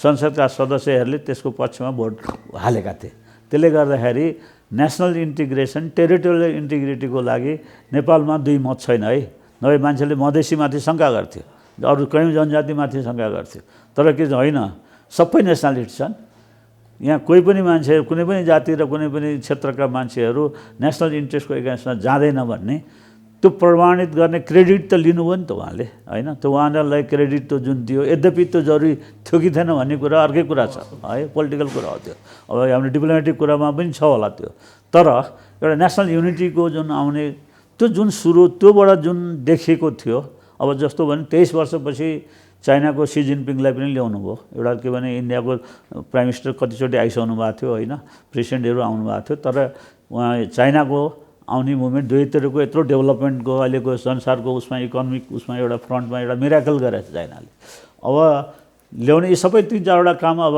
राष्ट्रपति पहिलो राष्ट्रपति हाम्रो यादवजी हुनुभयो हेर्नुहोस् फेरि होइन एउटा मधेसी उसको मान्छे एउटा मोनार्की सिद्धिएपछि गणतन्त्रको पहिला एउटा मधेस उसको जमीनको एउटा जातिको राष्ट्रपति हुनुभयो उहाँले जस्तो होस् केही एउटा कमजोरी भयो होला नि तर के छ भने उहाँको एउटा सफल उसमा गयो उहाँले संविधान जारी गर्नको लागि एउटा संविधान सभा डिजल्भ भइसकेपछि पनि फेरि इलेक्सन गराएर तपाईँको नयाँ संविधान दिनमा उहाँको ठुलो सकारात्मक भूमिका रहेर सबै पार्टीहरूलाई जहिले पनि उहाँले के हुन्छ भने सबै पार्टीलाई बोलाएर छलफल गर्नु कुरा दुईवटा हो एउटा चाहिँ के छ भने कता कता अख्तियार दुरुपयोगको मात्रै भर्न खोजिया हो कि त्यो नियतले ल्याएको भन्ने बाहिर मेजमा आयो त्यो हो कि होइन भन्ने कुरा हामीले अनुमान गर्ने कुरा हो त्यति राम्रो होइन जस्तो के भने कोही एउटा राईजी हुनुहुन्छ उहाँलाई चाहिँ ल्यायो भने उहाँको आफ्नो मान्छे त्यहाँ भयो भने अख्तियार दुरमा जसरी लोकमान्यले तर्साउनु हुन्थ्यो त्यसरी तर्साउनु पाइन्छ अब विभिन्न काण्डहरूको मान्छेलाई ल्याएर थुन्यो भएपछि त अब अहिले नै भनौँ न अब जस्तो दिप बस्नेतजी थुनिनु अब यहाँ त्यो 100-200 जनाको लाइन छ भन्छन् होइन अब ती सबै लाइनमा पर्ने मान्छे कति को मुटु थर्किसकेको हुन्छ अब त्यो एउटा चाहिँ के छ भने यसरी भिन्डिक्टिभ पर्पसले ल्याएको भन्ने आरोप उहाँकै पार्टीका मान्छेहरूले र उहाँकै दलको मान्छेहरूले पनि लगाइरहेको छन् यहाँ अरूले पनि भन्नु पर्दैन अरूले भन्नु त विरोधी पक्ष असहमत पक्षले त भन्छ अब उहाँकै दलमा दुईवटा के भने तपाईँको स्थायी कमिटीमा उसमा ल्याएको जुन ऊ पढ्ने हो भने त्यो प्रस्तावहरूको या अथवा आरोप र जुन प्रत्यारोपको हेर्ने हो भने अब उहाँकै पार्टीले अब भन्नसम्म भन्नुभएको छ प्रचण्डजीहरूले त्यो माधवजीहरूले सही गरेको हेर्ने हो भने अब तपाईँको के छ हामीले बोल्नै पर्दैन होइन उहाँकै पार्टीका नेताहरूले जुन आरोप लाग्छ त्यो आरोपको ऊ हेर्दाखेरि त वास्तवमा उहाँलाई भोलि नै तपाईँको हाउसमा कल गरेर vote of no confidence motion ल्याएर फ्याँक्नुपर्ने हो र यस्तो किसिमको अध्यादेश ल्याउँदाखेरि यदि हामीले इन्टरनेसनल उसमा हेर्ने हो भने पार्लियामेन्ट्री सिस्टमको हेर्ने भने यो अध्यादेशको जुन ढङ्गबाट आयो यो सेकेन्ड टाइम तपाईँको के छ भने यो कुनै एउटा सही पर्पसको लागि देखिँदैन सही उद्देश्यले ल्याएको देखिँदैन हतारमा ल्याएर राष्ट्रपतिलाई तुरुन्तै मिटिङ चल्दै ल्याएर जुन के भन्छ एउटा प्रेसर गरेर राष्ट्रपतिलाई एउटा पार्लियामेन्ट्री सिस्टममा अहिले हाम्रो यो कन्स्टिट्युसनल सिस्टममा त के भने पार्लियामेन्ट्री प्राइम मिनिस्टरले सिफारिस गर्ने मन्त्री परिषदको निर्णयको आधारमा राष्ट्रपतिले त्यसलाई त्यही अनुसारको निर्णय गर्ने अब त्यसलाई डिफेन्ड राष्ट्रपतिले सही गरिसकेपछि डिफेन्ड गर्नुपर्छ प्राइम मिनिस्टरले र क्याबिनेटले होइन त्यो गर्ने व्यवस्थामा राष्ट्रपतिमा माथि प्रेसर बिल्डअप गरेर ममा चाहिँ के भने मान्छेले राष्ट्रपतिलाई उहाँले रोक्नु पर्थ्यो यताउति भन्ने पनि चलन छ त्यसलाई राष्ट्रपतिको कन्टेस्टमा आउँला तर के छ भने यस्तो बेलामा राष्ट्रपतिले तपाईँले किन ल्याएको तपाईँ यो त के छ भने यस्तै गर्ने हो भने दोहोरेर आउनुभयो भने तपाईँ बरु राजीनामा गर्नुहोस् कानुन त लिटरल्ली तपाईँले गभर्मेन्टले ल्याउन सक्छ अध्यादेश मन्त्रीमण्डलले प्राइम मिनिस्टरले ल्याइसकेपछि मन्त्रीमण्डलले पास गरेको हो भनेर भनिसकेपछि त्यही कुरा एक्सेप्ट गर्नुपर्छ प्रधानमन्त्रीले लगाउनुभयो राष्ट्रपतिले मान्नुभयो अब हामी किन तत्काल गर्नु भएन गजेटमै प्रकाशित भयो प्रोसेस त कम्प्लिट भयो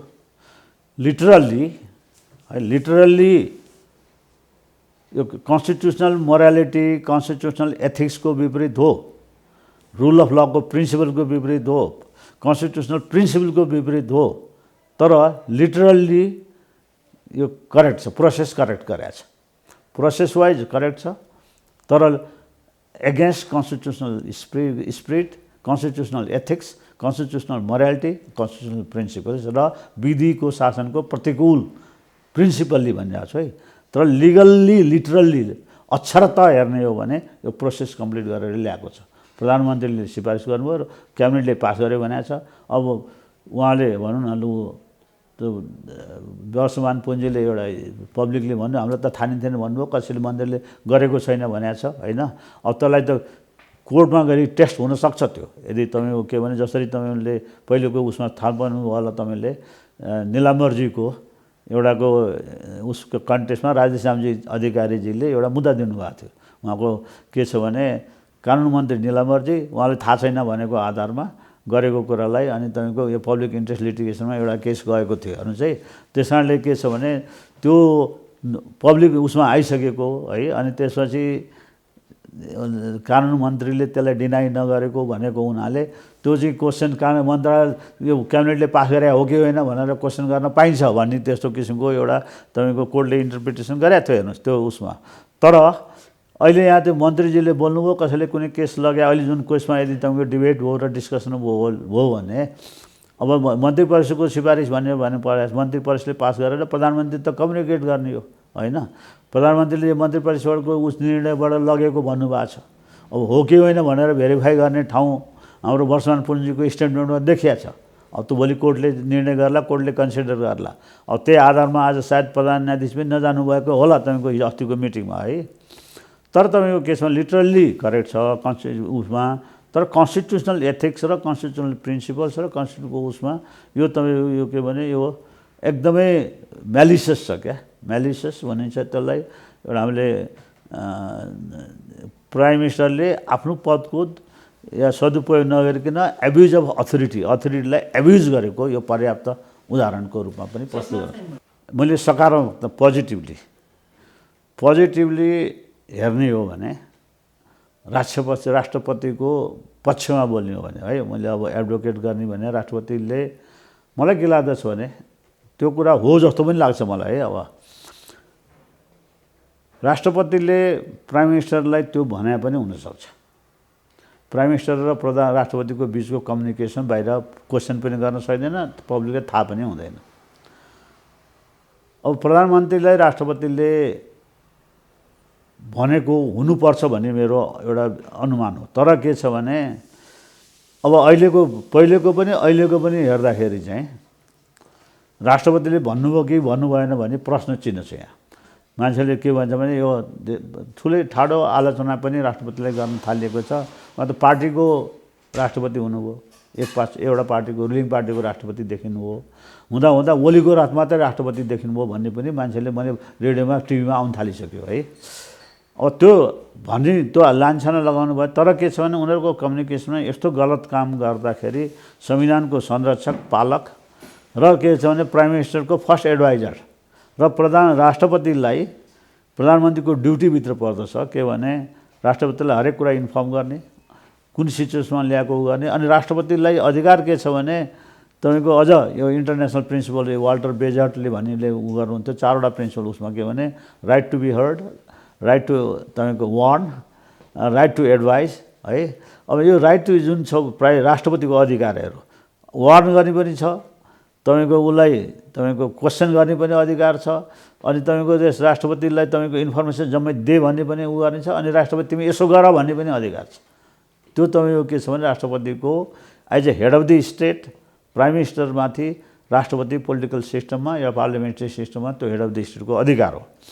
त्यो हाम्रो संविधानमा तपाईँ पनि छ। त्यो अहिले तपाईँको प्रधानमन्त्रीको उसमा एउटा हेर्नुभयो भने त्यो उसमा एउटा दफामा तपाईँको के छ भने प्रधानमन्त्रीले यो कुरा गर्नुपर्छ, उहाँलाई गर्नुपर्छ, राष्ट्रपतिले सोधेको कुरा कम्प्लिटली उसलाई जवाफ दिनुपर्छ। राष्ट्रपतिले उहाँलाई जस्तो के भने वैदेशिक विषयमा, डिफेन्सको विषयमा उहाँले सोध्नुभएको कुरा यो दैनिक यो राष्ट्रपति देशको सिचुएसनको बारेमा उहाँले सोधेको कुरामा उहाँले हर कुराको जवाफ दिनुपर्छ है। त्यस कारणले यो अलर्ट गर्नु पाउने अधिकार राष्ट्रपतिको छ। त्यो एउटा तपाईँको इनहेरेन्ट अधिकार पनि हो, त्यो थप हाम्रो कन्स्टिट्युसनमा पनि छ। दोस्रो पनि एउटा कुरा के हो भने प्राइम मिनिस्टरले तपाईँको यदि तपाईँको यस्तै किसिमको उ गर्नु, यो दुईजनाको बिचको जुन कुरा भयो, मैले पोजिटिभली कुरा गर्दाखेरि सायद सोध्नुभएको हुनसक्छ। अब उहाँले भन्नुभयो एउटा म यस्तो किसिमको पार्टीमा मलाई प्रधानमन्त्रीले दुःख दिसे, पार्टीले कामै गर्न दिँदैन, यो गर्ने भएकोलाई मैले यो लाइन भने त यत्रो तपाईँले भने जस्तो अहिलेको नियुक्तिहरूको पदहरू खाली भइरहेछ, अहिले नगर्ने कहिले गर्ने, अब यो यसले गर्दाखेरि मलाई सहज हुन्छ। अब बोलाए जस्तो उदाहरणको लागि यत्रो निकायले को मान्छेले अहिलेको उसमा अख्तियार जुन संविधान परिषदको मिटिङ बोलाउनु भएको थियो पहिलोचोटि मिटिङ बोलाएकोमा शेरवारजी जानुभयो, प्रधान न्यायाधीश जानुभयो, अध्यक्ष जानुभयो, उहाँ अघि सापकोटाजी जानु भएन। त्यो गलत हो। हेर्नुहोस्, यो हाइएस्ट बडीमा नर्मल सिचुएसनमा उहाँले नर्मल सिचुएसनमा बोलाउनु भएको थियो नि तपाईँले, होइन? नर्मल सिचुएसनमा यो अध्यादेश ल्याउनुभन्दा अगाडि बोलाएको मिटिङमा स्पिकर नजानु, तपाईँको यो त्यो के भने यदि संविधानलाई स्पिकरले नै रेस्पेक्ट गर्दैन भने कसले रेस्पेक्ट गर्छ? तपाईँको यो चाहिँ तपाईँको के छ, उहाँ जानु पर्थ्यो।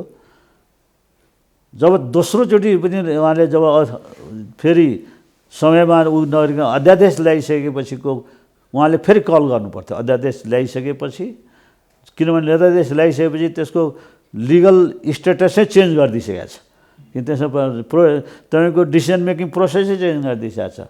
त्यसो तपाईँको त्यो न्यूनतम कति तपाईँको मान्छे भयो भने त्यो मिटिङ कल गर्न पाइन्छ भनेर त्यसको ऊ पनि तपाईँको परिवर्तित गरिसकेको छ। त्यो प्रोसेस चेन्ज भइसकेपछि फेरि 48 घन्टा जुन चेन्ज गर्नुपर्ने, खबर गर्नुपर्ने 48 घन्टाको जुन प्रावधान छ तपाईँको संविधान परिषद ऐनमा, त्यो त फलो भएन। मैले त पोजिटिभ भने, तर नेगेटिभको कुरा गर्दाखेरि चाहिँ मैले भने तपाईँले भनेको अघि जस्तो पोजिटिभली कुरा गर्दाखेरि राष्ट्रपतिको बिचाङ कुरा भयो होला, भएको हुनुपर्छ, उहाँले वार्न पनि गर्नुभयो होला, यस्तो किन ल्याइस् पनि भन्नुभयो होला, पनि प्रधानमन्त्रीले जोर गरिसकेपछि यो स्टेट नभए म क्राइसिसमा जान्छ स्टेट, यो त यो प्रधानमन्त्री नै गभर्मेन्ट नै चल्न सक्दैन, एउटा कुनै पनि उयोहरू चल्न सक्दैन भनेर यदि प्रधानमन्त्रीले जोर गर्नुभएको भए राष्ट्रपतिले के गर्नु त भनेर त्यो प्रेसरमा आएर सही गरे पनि हुनुपर्छ। त्यसको जवाफ दिने काम चाहिँ प्रधानमन्त्री होइन। त्यसमा त क्लियरली भन्न सकिन्छ राष्ट्रपति चुक्नु भएको छ। एकदमै अब मैले अर्को स्ट्रेट फरवर्ड कुरामा आउँदाखेरि एउटा एसम्सन गर्दाखेरि के हो भने त्यो भनेको हुनसक्छ भन्ने मात्रै हो, किनभने प्रधानमन्त्री र राष्ट्रपतिको बिचको वार्ता कम्युनिकेसन चाहिँ हामीले क्वेसन गर्न पाउँदैनौँ। त्यो निश्चय नै राष्ट्रपतिले गर्नुभयो होला भन्ने हामीले एजुम गर्ने हो राष्ट्रपतिको पदको मर्यादा गरेर। तर अब यहाँ तपाईँको गर्न प्रधानमन्त्रीको बिहेभियर हेर्दाखेरि चाहिँ ल उहाँले जुन ढङ्गको मिटिङ सञ्चालन गर्ने बिहेभियर गर्दाखेरि चाहिँ राष्ट्रपतिले भन्न सक्नु भएन भने देखिन्छ, राष्ट्रपतिले वार्न गर्न सक्नु भएन भने देखिन्छ।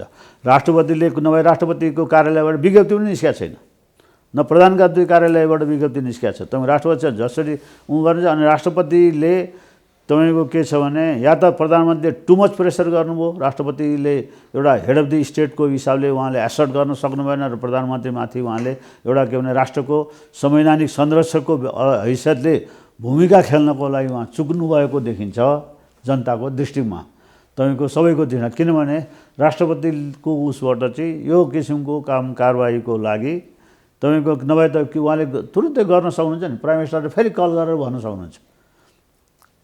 गरिसकेपछि तपाईँले यो गरेपछि फेरि किन यसो गर्नुभयो, तपाईँको किन गलत प्रोसेसबाट तपाईँले उसलाई तपाईँको यो कल गर्नु भएन, तपाईँको सदस्यलाई किन बोलाउनु भएन। दोस्रो पटक त अग्नि सापकोटाजीलाई त खबरै गरेन भन्ने खबर आएको छ है। पहिलोचोटि अग्नि सापकोटाजी नजानु उहाँको गल्ती थियो, किनभने यो प्राइम मिनिस्टरले नर्मल प्रोसेसमा यत्रो हाइएस्ट बडीले गर्दाखेरि सबैजना जानुपर्छ।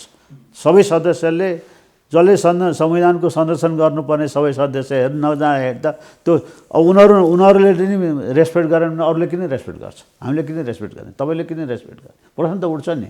त्यस कारणले अग्नि सापकोटाजी पहिले जानु भने उहाँले चुक्नुभयो, तर पछि तपाईँ प्रधानमन्त्रीले खबरै तपाईँको चेन्ज गरिसकेपछि न खबर गर्नुभयो, तपाईँको जुन किसिमको प्रोसिड्योर चेन्ज गर्नुभयो, तपाईँको यसो के भने आफ्नो एक्जिक्युटिभ 2 महिनाको एउटा के भने त्यो सहमतिबाट गर्नुपर्ने नभए संविधानमा किन राख्नु पर्थ्यो, कानुनमा किन राख्नु पर्थ्यो भन्दाखेरि त प्रधानमन्त्रीले एक्लै गर्दै भइहाल्थ्यो नि।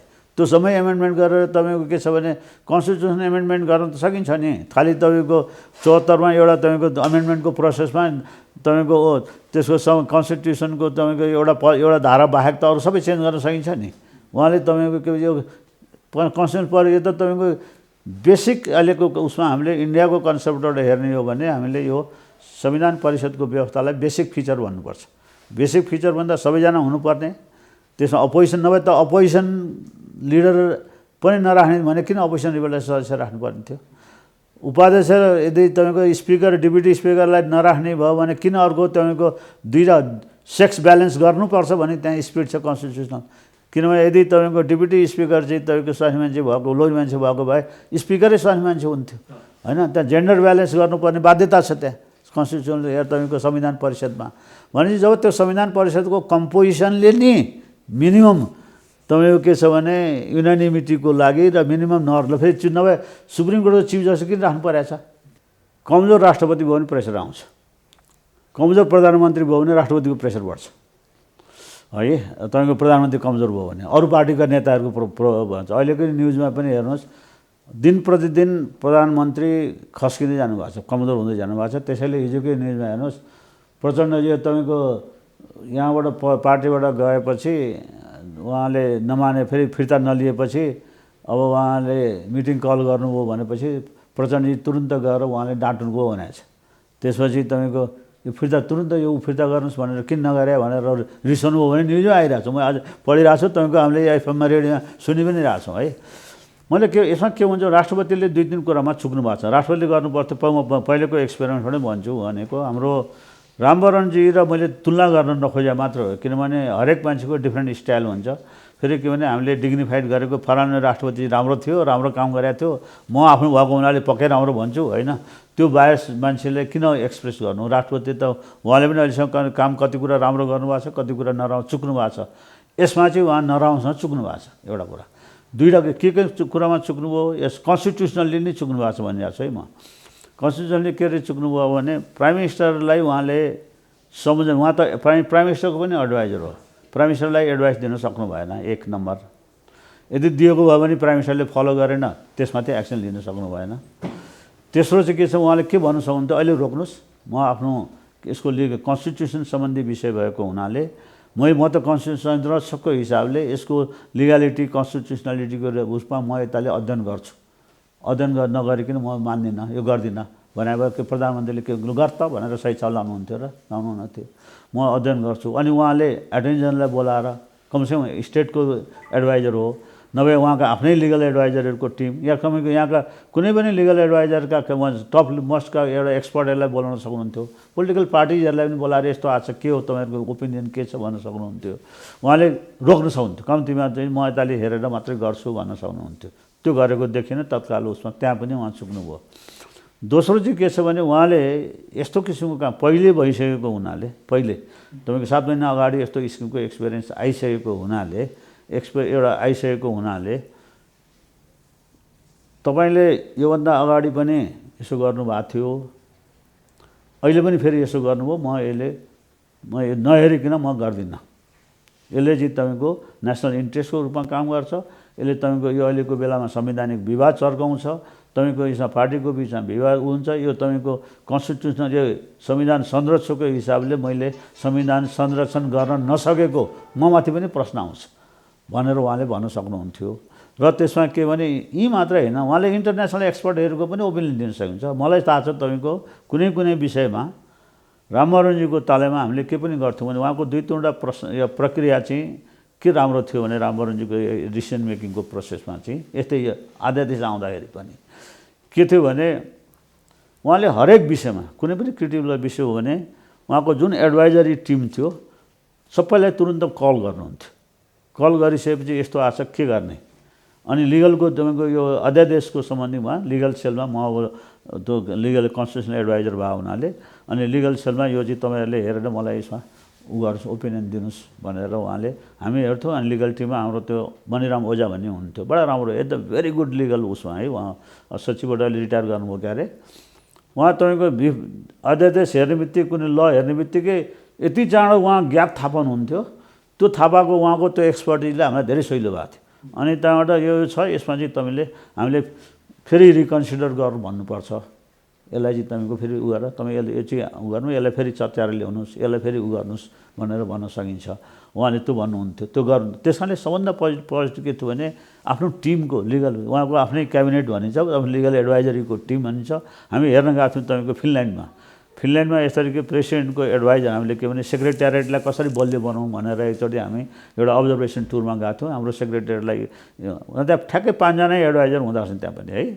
त्यसलाई चाहिँ उनीहरूले प्रेसिडेन्ट्स क्याबिनेट भन्दो रहेछ। अनि उनीहरूको त्यहाँ राष्ट्रपतिले त्यो क्याबिनेटको सबैको उसँग कन्सल्ट नगरिकन उसले पनि निर्णय नगरे है। रामवरणजीको सबभन्दा डाक्टर यादवको फर्स्ट प्रेसिडेन्टको एउटा पोजिटिभ, मैले सबभन्दा ठुलो पोजिटिभ एस्पेक्ट के देखेको थिएँ भने कुनै पनि नेसनल इस्यु, कुनै पनि ठुलो यस्तो किसिमको अध्यादेश अथवा अन्य इस्युहरू आउँदाखेरि पनि क्याबिनेट डिसिजनको निर्णयको उहाँले एप्रुभ गर्नुपर्ने, उहाँको ओपिनियनमा जानुपर्ने हुँदाखेरि उहाँले आफ्नो एडभाइजरी टिमसँग डिटेलमा छलफल गर्नुहुन्थ्यो, नम्बर 1। अनि ऊ भयो भने अनि उहाँले टाइम लिनुहुन्थ्यो, अड्काउने काम पनि गर्नुहुन्थ्यो। र केही कुरामा अब प्रेसर उहाँमाथि पनि यो छिटै गर्नु पऱ्यो, हतार छ भनेर खबर आउँदाखेरि पनि तपाईँको के छ भने अनि उहाँले अप्रिय कुरा कुनै कुरा भन्नुपर्ने भयो भने उहाँले हामी भन्थ्यौँ उहाँको तर्फबाट यो चाहिँ कुरा रहेछ। अब कति कुरा त तपाईँको पार्लियामेन्टबाट पास भइसकेको कुरामा पनि तपाईँको केही एरर भएको कुरा करेक्सन गरेर पनि गएको छ। अनि त्यहाँबाट सुभाषजीले नै करेक्सन गरेर त्यसलाई फेरि सच्याएर पठाउनु भएको थियो है। केही विषय जुन इन्टरनली तपाईँको केही कुरामा त राष्ट्रपति र तपाईँको त्यो बेला संविधान मेकिङ प्रोसेस भएको हुनाले। अनि दोस्रो उहाँले के गर्नुहुन्थ्यो भने पोलिटिकल इस्युमा यो विषय चाहिँ तपाईँ सबैसँग सल्लाह गर्नुहोस् है भनेर अनि पोलिटिकल लिडर्सहरूलाई पनि बोलाएर उहाँले कन्सल्ट गर्नुहुन्थ्यो, रेगुलरली कन्सल्ट गर्नुहुन्थ्यो सबै पार्टीहरूकोसँग। अनि तेस्रो चाहिँ के हुन्थ्यो भने अनि कुनै कुराहरूमा चाहिँ हामीले होइन तपाईँ अरू सबै पार्टीसँग जोडिएका कानुनी व्यवसायी जुन छन्, हाम्रो यहाँ त छ नि फलानु एमालेको यो फलानुको भने हाम्रो नेपालमा त छ। र जुन हाम्रो प्रोमिनेन्ट सिनियर लयरहरू जो हुनुहुन्छ उहाँहरूसँग यो चाहिँ एकचोटि कन्सल्टेसन गरौँ भनेर चाहिँ अनि उहाँ सबैलाई बोलाएर पनि कन्सल्ट गर्नुहुन्थ्यो। यो कन्सल्टेसनको पावर चाहिँ जुन हो यो जुन अब त्यो त राष्ट्रपति पहिलो राष्ट्रपति भएको हुनाले उहाँलाई चाहिँ के भने यो कुरामा उहाँ ज्यादै अब त्यो कुरा चाहिँ के छ भने त्यस्तै किसिमको कुरा चाहिँ हामीले पनि है अब मैले पनि पर्सनल्ली हाम्रो राष्ट्रपतिजीको नजिकै हुनुभएको जुन साथीभाइहरू हुनुहुन्छ त्यो हाम्रो एडभाइजरी साथीभाइहरूलाई मैले पनि कल गरेर राष्ट्रपतिजीलाई यो इस्युमा चाहिँ यस्तो दृष्टिकोण छ है सुनाइदिनुहोस् भनेर चाहिँ हामीले भन्ने गरेका छौँ। हेर्नुहोस् भन्ने गरेका छौँ भने पनि होलान् भने जस्तो लाग्दछ मलाई है। राष्ट्र भएको हुनाले अब यो चाहिँ तपाईँको यो उसमा चाहिँ राष्ट्रपति नराम्रोसँग चुक्नु भएको छ। त्यसले गर्दा राष्ट्रपतिजीको नाम पनि एउटा बाहिर जुन किसिमको उसमा कति कुरा त सिक्दै जाने हो नि। उहाँ पनि एकैचोटि राष्ट्रपति भएर आएको होइन। हामी पनि तपाईँको राजाले 200 वर्ष चलाएको 250 वर्ष चलाएकोमा उहाँ सेकेन्ड लेडी राष्ट्रपति हुनुभएको छ। यो संसारमा तपाईँको के भने यति चाँडो लेडीले हेड अफ द स्टेटको भूमिका खेल्नु नेपालको ठुलो गर्वको विषय पनि हो नि। तपाईँको पार्टीगत रूपमा नलिनुहोस् त तपाईँको विद्यादेवी भण्डारी भनेको तपाईँको हाम्रो नेसनल प्राइड पनि त हो नि, जुनसुकै पार्टीको होस् न। के हो र तपाईँको के भने एउटा नेपालले पहिलो राष्ट्रपति एउटा यादवलाई दियो, मधेसको उसलाई एउटा जनजातिकै भनौँ हामीले अरे मधेस क्षेत्रीय उसलाई। दोस्रो राष्ट्रपति हामीले लेडी बनाएको छौँ। अब यो त तपाईँको सानो कुरा त थिएन नि। अब यो भूमिका उहाँले अझ केयरफुल्ली हेर्नु पर्थ्यो उहाँको भूमिका यस्तो उसमा। त्यसमा चाहिँ के छ भने मलाई लाग्छ अब घुमौरो तरिकाले भन्यो भने उहाँको सल्लाहकारले राम्रो सल्लाह दिएन भने प्रायः के हुन्छ भने राष्ट्रपतिको दोष प्रधानमन्त्रीमाथि थोपरिन्छ, क्याबिनेटमाथि थोपरिन्छ है, उहाँको एडभाइजरमाथि थोपरिन्छ। किनभने the king can do no wrong भन्ने प्रिन्सिपल हाम्रो यो कन्स्टिट्युसनल हेड अफ द स्टेटमा लागु हुन्छ है। त्यस कारणले अब she doesn't do any wrong भनौँ न हामीले। त्यस कारणले उहाँ पोजिटिभली हेर्दाखेरि she was not advised well है, उहाँलाई राम्रो एडभाइस दिएन। तर के छ भने अर्को किसिमको छ भन्दाखेरि यत्रो जिम्मेवारी बोक्ने र यत्रो संविधान संरक्षण यत्रो क्राइसिसको बेलामा उहाँले के छ भने प्रधानमन्त्रीलाई चाहिँ के छ भने उहाँले ठाउँमा राख्न सक्नु भएन। मैले दुईवटा तपाईँको यदि लिटरली भन्ने हो भने हाम्रो संविधानको लिटरली, किनभने हाम्रो संविधान एउटा कुरा तपाईँले के पनि उ गर्नु छ भने अरू संविधानको भन्दा हाम्रो संविधानमा राष्ट्रपतिलाई मान्छे धेरैले भन्छन् के छ भने सेरेमोनियल मात्र होइन, हाम्रो राष्ट्रपतिलाई त्यो संरक्षकको हिसाबले तपाईँको के छ भने पालकको हिसाबले र तपाईँको के छ भने जम्मै कन्स्टिट्युसनल प्रिन्सिपलको हिसाबले जस्तो तपाईँको इन्डियन कन्स्टिट्युसनमा तपाईँले हेर्नुभयो भने के छ भने एक्जिक्युटिभ पावर राष्ट्रपतिमा छ भनेको छ। राष्ट्रपतिले एक्जिक्युटिभ पावर एक्सर्साइज गर्छन् on the aid and advice of the council of minister भन्ने छ होइन। अनि कति कुराहरूमा संविधानमै लेखेको छ रिकन्सिडर गर्नु पनि पर्छ र रिकन्सिडर गरेर आएपछि चाहिँ राष्ट्रपतिले मान्नै पर्छ भनेको छ। एकचोटि रिकन्सिडर गराउने कुरा त लेखेकै छ संविधानमा पनि, त्यो प्रिन्सिपल यहाँ पनि लागु हुन्छ नि होइन। तर यहाँ हाम्रो चाहिँ के छ भने तपाईँको अझ राष्ट्रपति बढी पावरफुल किन भनिरहेको छ भने यहाँ के भनिरहेको छ भने एक्जिक्युटिभ पावर काउन्सिल अफ मिनिस्टरमा हुन्छ भनेको छ। तपाईँको 75 धारा 75 हेर्नुभयो भने पार्लियामेन्ट्री सिस्टम भनेको धारा 74 मा छ। धारा 75 मा चाहिँ तपाईँको के छ नेपालको तपाईँको एक्जिक्युटिभ तपाईँको कार्यकारी अधिकार तपाईँको प्रधानमन्त्री मन्त्री परिषदमा रहनेछ भनेको छ र यस कानुन संविधान र कानुन बमोजिम प्रयोग गरिनेछ भनेको छ होइन भन्नुहोस् त। तर हाम्रो देशमा कार्यकारिणी अधिकार राष्ट्रपतिमाथि रहन्छ पनि भनेको छैन, लेजिस्लेटिभ पावर राष्ट्रपतिमाथि हुन्छ पनि भनेको छैन। राष्ट्रपति के छ भने हेड अफ द स्टेट, अब तपाईँको के छ भने संविधानको संरक्षक र पालक, commander in chief, supreme commander in chief उसको, र तपाईँको के छ भने यसमा संविधान उहाँले चाहिँ के छ भने यो संविधान बमोजिम र कानुन बमोजिम के संविधान र कानुन बमोजिम जुन लेखिएको छ त्यो अनुसारको उहाँले आफ्नो कर्तव्य पालन गर्नुहुन्छ भनेको छ। उहाँले तपाईँको के छ भने यो राष्ट्रपतिको उसमा चाहिँ के छ भने इन्डियाको जस्तो एड एन्ड उहाँको उसको एडभाइस छ यसमा भनेर तपाईँको कम्प्लिटली त्यो जुन उसबाट भन्दा अलग राखेर हामीले तपाईँको के छ भने यो सेपरेसन अफ पावरमा राष्ट्रपतिको एउटा सेपरेट इन्टिटीको रूपमा सेपरेट च्याप्टरको रूपमा राखेको छ। जबकि तपाईँको इन्डियाको कन्स्टिट्युसन हेर्नुभयो भने union of India executive power पार्लियामेन्टको युनियन अफ इन्डियाको एक्जिक्युटिभ पावरको कन्टेक्स्टमा एउटै च्याप्टरभित्र राखिएको छ, हाम्रो सेपरेट च्याप्टर दिइएको छ। यसको आफ्नै अर्थ हुन्छ संवैधानिक दृष्टिकोणले हेर्दाखेरि। अब यसमा चाहिँ म के भन्छु भने मेरो आफ्नो यो के भने हामीले राष्ट्रपति एक त हामी भर्खर गणतन्त्रमा गएको छौँ है, भर्खर गणतन्त्रमा गएको छौँ। अहिले अलिकति मौका पाउने बित्तिकै तपाईँको राजा ल्याऊ देश बचाऊ भनेर भन्न थालिसकेर स्त्री नाराहरू आउन थालिसक्छन् है। एउटा अर्को मौका पाउने बित्तिकै तपाईँको आन्तरिक मात्र होइन कि एक्सटर्नल फोर्सेसहरू पनि एक्टिभ हुन्छ हाम्रो देशमा है। बाह्य शक्तिहरू पनि उत्तिकै एक्टिभ हुन्छन्, चनाखो हुन थाल्छन् र हाम्रो कमजोरीलाई उनीहरूले पनि कता न कता त्यो फेमा खेल्न थाल्छन्।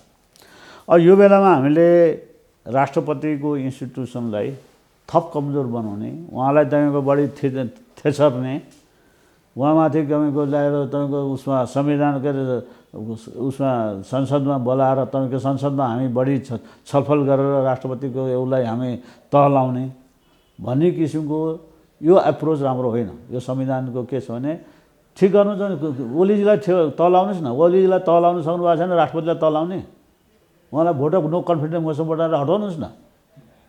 जसले गल्ती गर्छ आदेश लगाए त प्रधानमन्त्रीले हो, क्याबिनेटले हो, यी सबैले नगर्ने अनि तपाईँ दोष लगेर राष्ट्रपतिलाई उ गर्ने एउटा बिचरा त्यो भर्खर तपाईँको नेसनको राष्ट्रपतिको जिम्मेवारी उहाँले गल्ती गर्नुभएको छ, चुक्नु भएको छ, मान्छु म। तर यसको अहिले तपाईँको कम्युनिस्ट पार्टीले दोष लिनु पर्दैन होइन। कस्तो मान्छेले प्रधानमन्त्री बनाएको छ त? अनि त्यहाँको दुईवटा पदको लागि आफूमा चाहिँ झगडा गरिरहने, मिलाउन नसक्ने तपाईँको लु भन्नुहोस् त। यत्रो महामारी भइरहेछ, तपाईँको के छ भने कोरोनाको भइरहेछ, त्यसतर्फ चाहिँ कसैले ध्यान नदिने। अब तपाईँको यो उनीहरूको भागवण्डामा तपाईँको गलत एउटा परम्परा अनुसार गलत परम्परा बसाउनलाई यो तपाईँको गलत ढङ्गबाट अख्तियार उसमा र तपाईँको आयोगहरूमा मान्छे नियुक्त गर्नको लागि भागवण्डा मिलाउनलाई तपाईँको न्युजमै आउँछ यतिवटा पद फलाउनलाई दिने, यतिवटा पद अपोजिसनलाई दिने भनेर सहमति भएको छ भनेर। अब यस्तो किसिमको काम गर्ने व्यक्ति र त्यो संस्थालाई चाहिँ संसदले तह नलाउने र इभन मिडिया पनि, चौथो स्टेट भनेको मिडिया, मलाई लाग्छ मिडियाले लेखिरहेछ क्रिटिसिजमको, तर मिडियाको पनि तपाईँको कोरेन्ट ओपिनियन त छैन नि त। मिडिया पनि त डिभाइडेड छ, कोही काङ्ग्रेसमा मिडिया छन् त, कोही कसको मिडिया छ, कोही कसको मिडिया, अब कोही बाह्य शक्तिको मिडिया होलान् होइन। यो सबै मिडियाको अब यो बेलामा मलाई के लाग्दछ भने राष्ट्रपति इन्स्टिट्युसनलाई कसरी करेक्ट गर्ने हो भनेतिर जानुपर्छ।